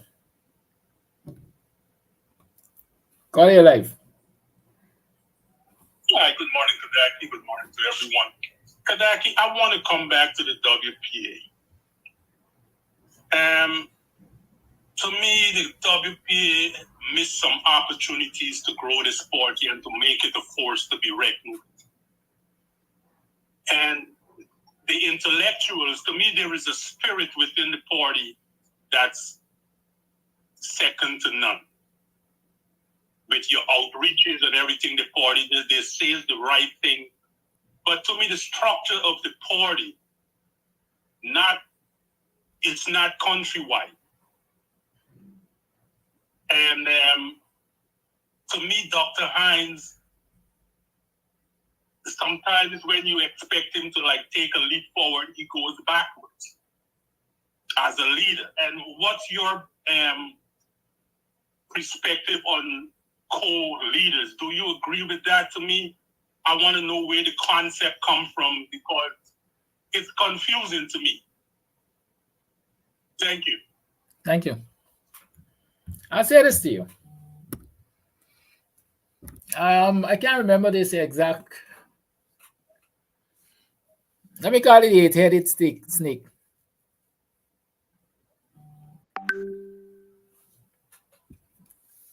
Hydra, I think is the name. Hydra. A snake with 8 heads. Might be mythical, but I remember reading about the Hydra. You cut off one head, it go back and so on and so forth. The concept of co-leadership for the WPA, as far as I know or understand, came out of the decided need, the necessity of protecting WPA's leadership when they were up in arms against Burnham government.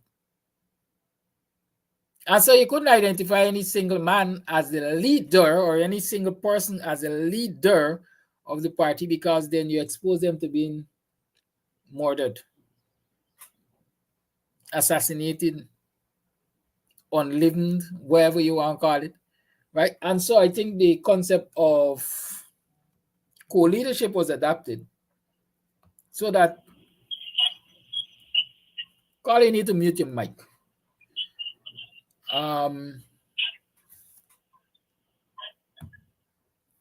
Was adapted. And that concept of co-leadership has found its way all the way into this modern era. Burnham dead in 1985, if I remember. Dead and gone. PNC lost power. Regain power and lose it again. Right? And WPA still has a co-leadership structure. Times have changed. Dr. Hines likes to remind us that this is not the politics of the 60s and 70s. And so the call is concerned about the leadership structure of the WPA. Might be a genuine one. But as it is right now, WPA has a co-leadership structure. Dr. Hines mentioned yesterday that the party is now at the point where it is gathering its members together at some point in time to address the leadership to address the issue of leadership structure, especially that Rupert Rubner-Ryan and Clive Thomas, who are currently the leaders, co-leaders, are basically retired and become senior elders, the term is elders of the party. And so moving forward, the WP has to deal with that issue of its leadership structure. Right? So that's my quick response in terms of where the concept of co-leader came from, and whether I agree with it or not. I've been a member of the WPA since in my teens, and I've really never had any fight with the party structure because or leadership structure and so on, because quite frankly, it appeared to have been working then. Whether or not it is working now, and whether or not it is the structure that the people want now, that's a determination for the current leadership and membership of the party to make, to decide whether or not they need to modify that, and if it is going to allow for further growth or faster growth of the membership of the party. I can't make that decision as a one man. I know where my thoughts are. Call it life. Pleasant good morning to you, Brother Kidaki. Just to throw in my 2 cents contribution. I tend to agree with the notion that the WPA is kind of a little bit sensitive, but it's not my contribution, but it's on the fence a little, and they need to come full. When I was young, we used to play a game called well, people know it as marble, but we used to start with Think about and come full. Stop think about. There was a thing that come full.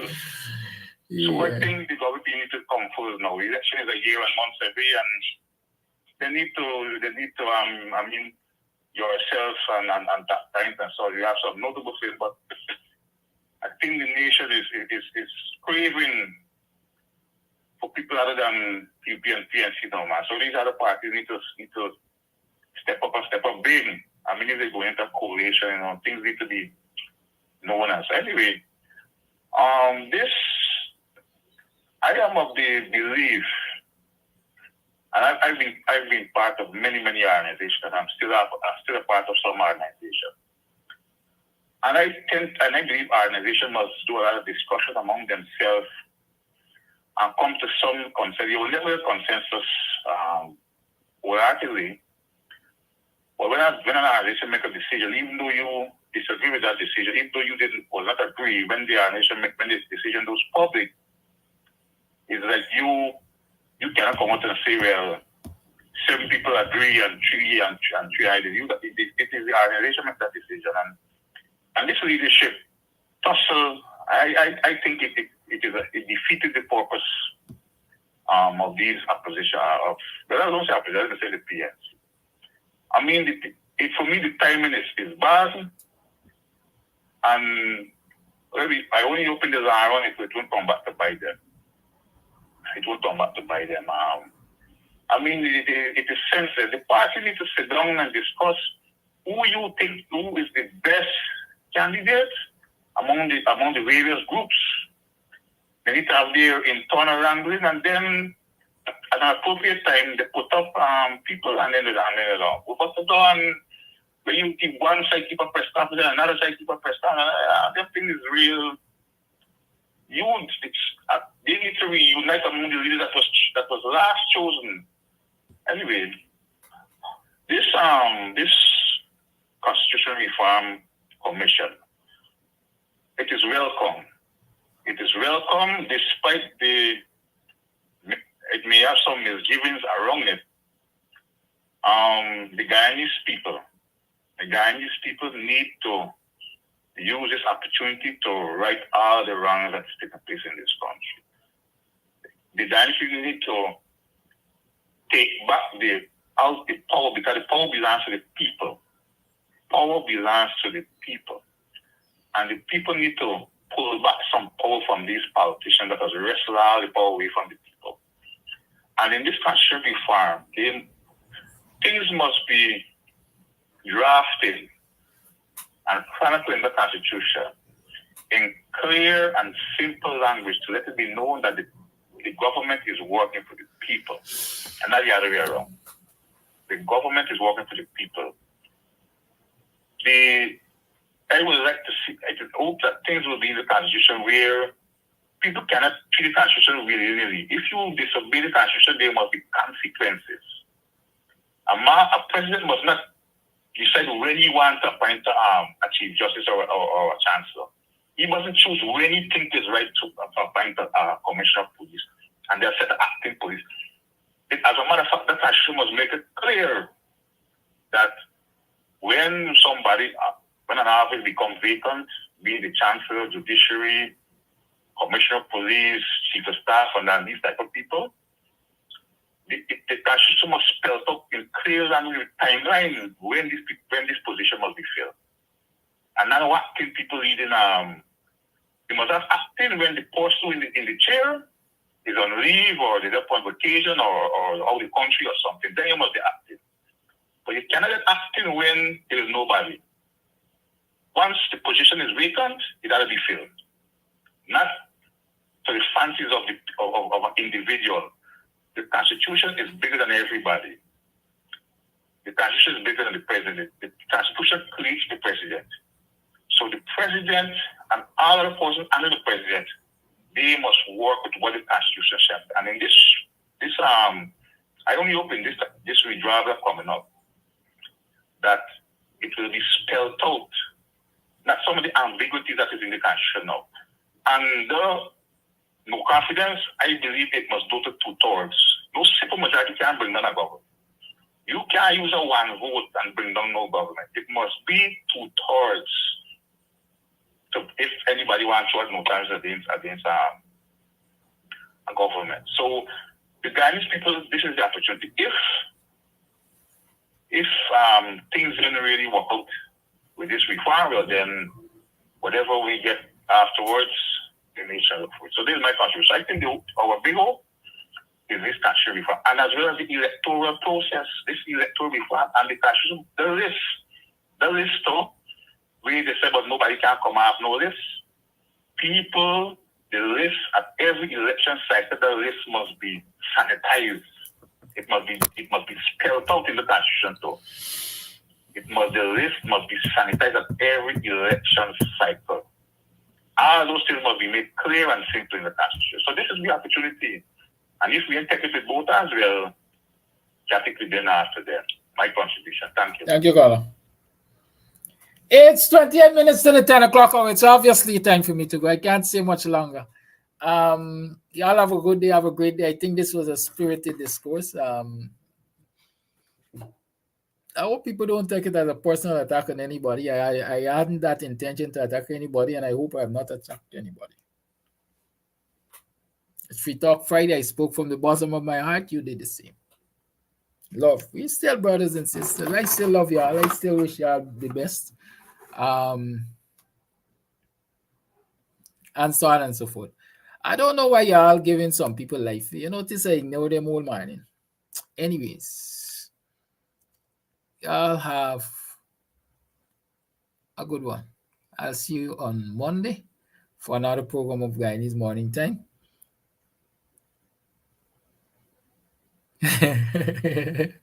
Yes, Dennis, yes. Thank you. I'll see y'all on Monday, and we'll continue discourses of this nature. They're necessary. In the meantime, you have the weekend, you have some leisure time. Come down and support Club Twilight. Yeah, come drink a beer. Maybe we can get a one-on-one, in the environment, and so on and so forth. Big up yourself. Do your thing. Be vigilant. Support your candidate. What's the other thing? Mobilize with them. At the end of the day, may the better man win. Bye-bye. Much love. Stay strong. If you can be good, be safe. Bye-bye.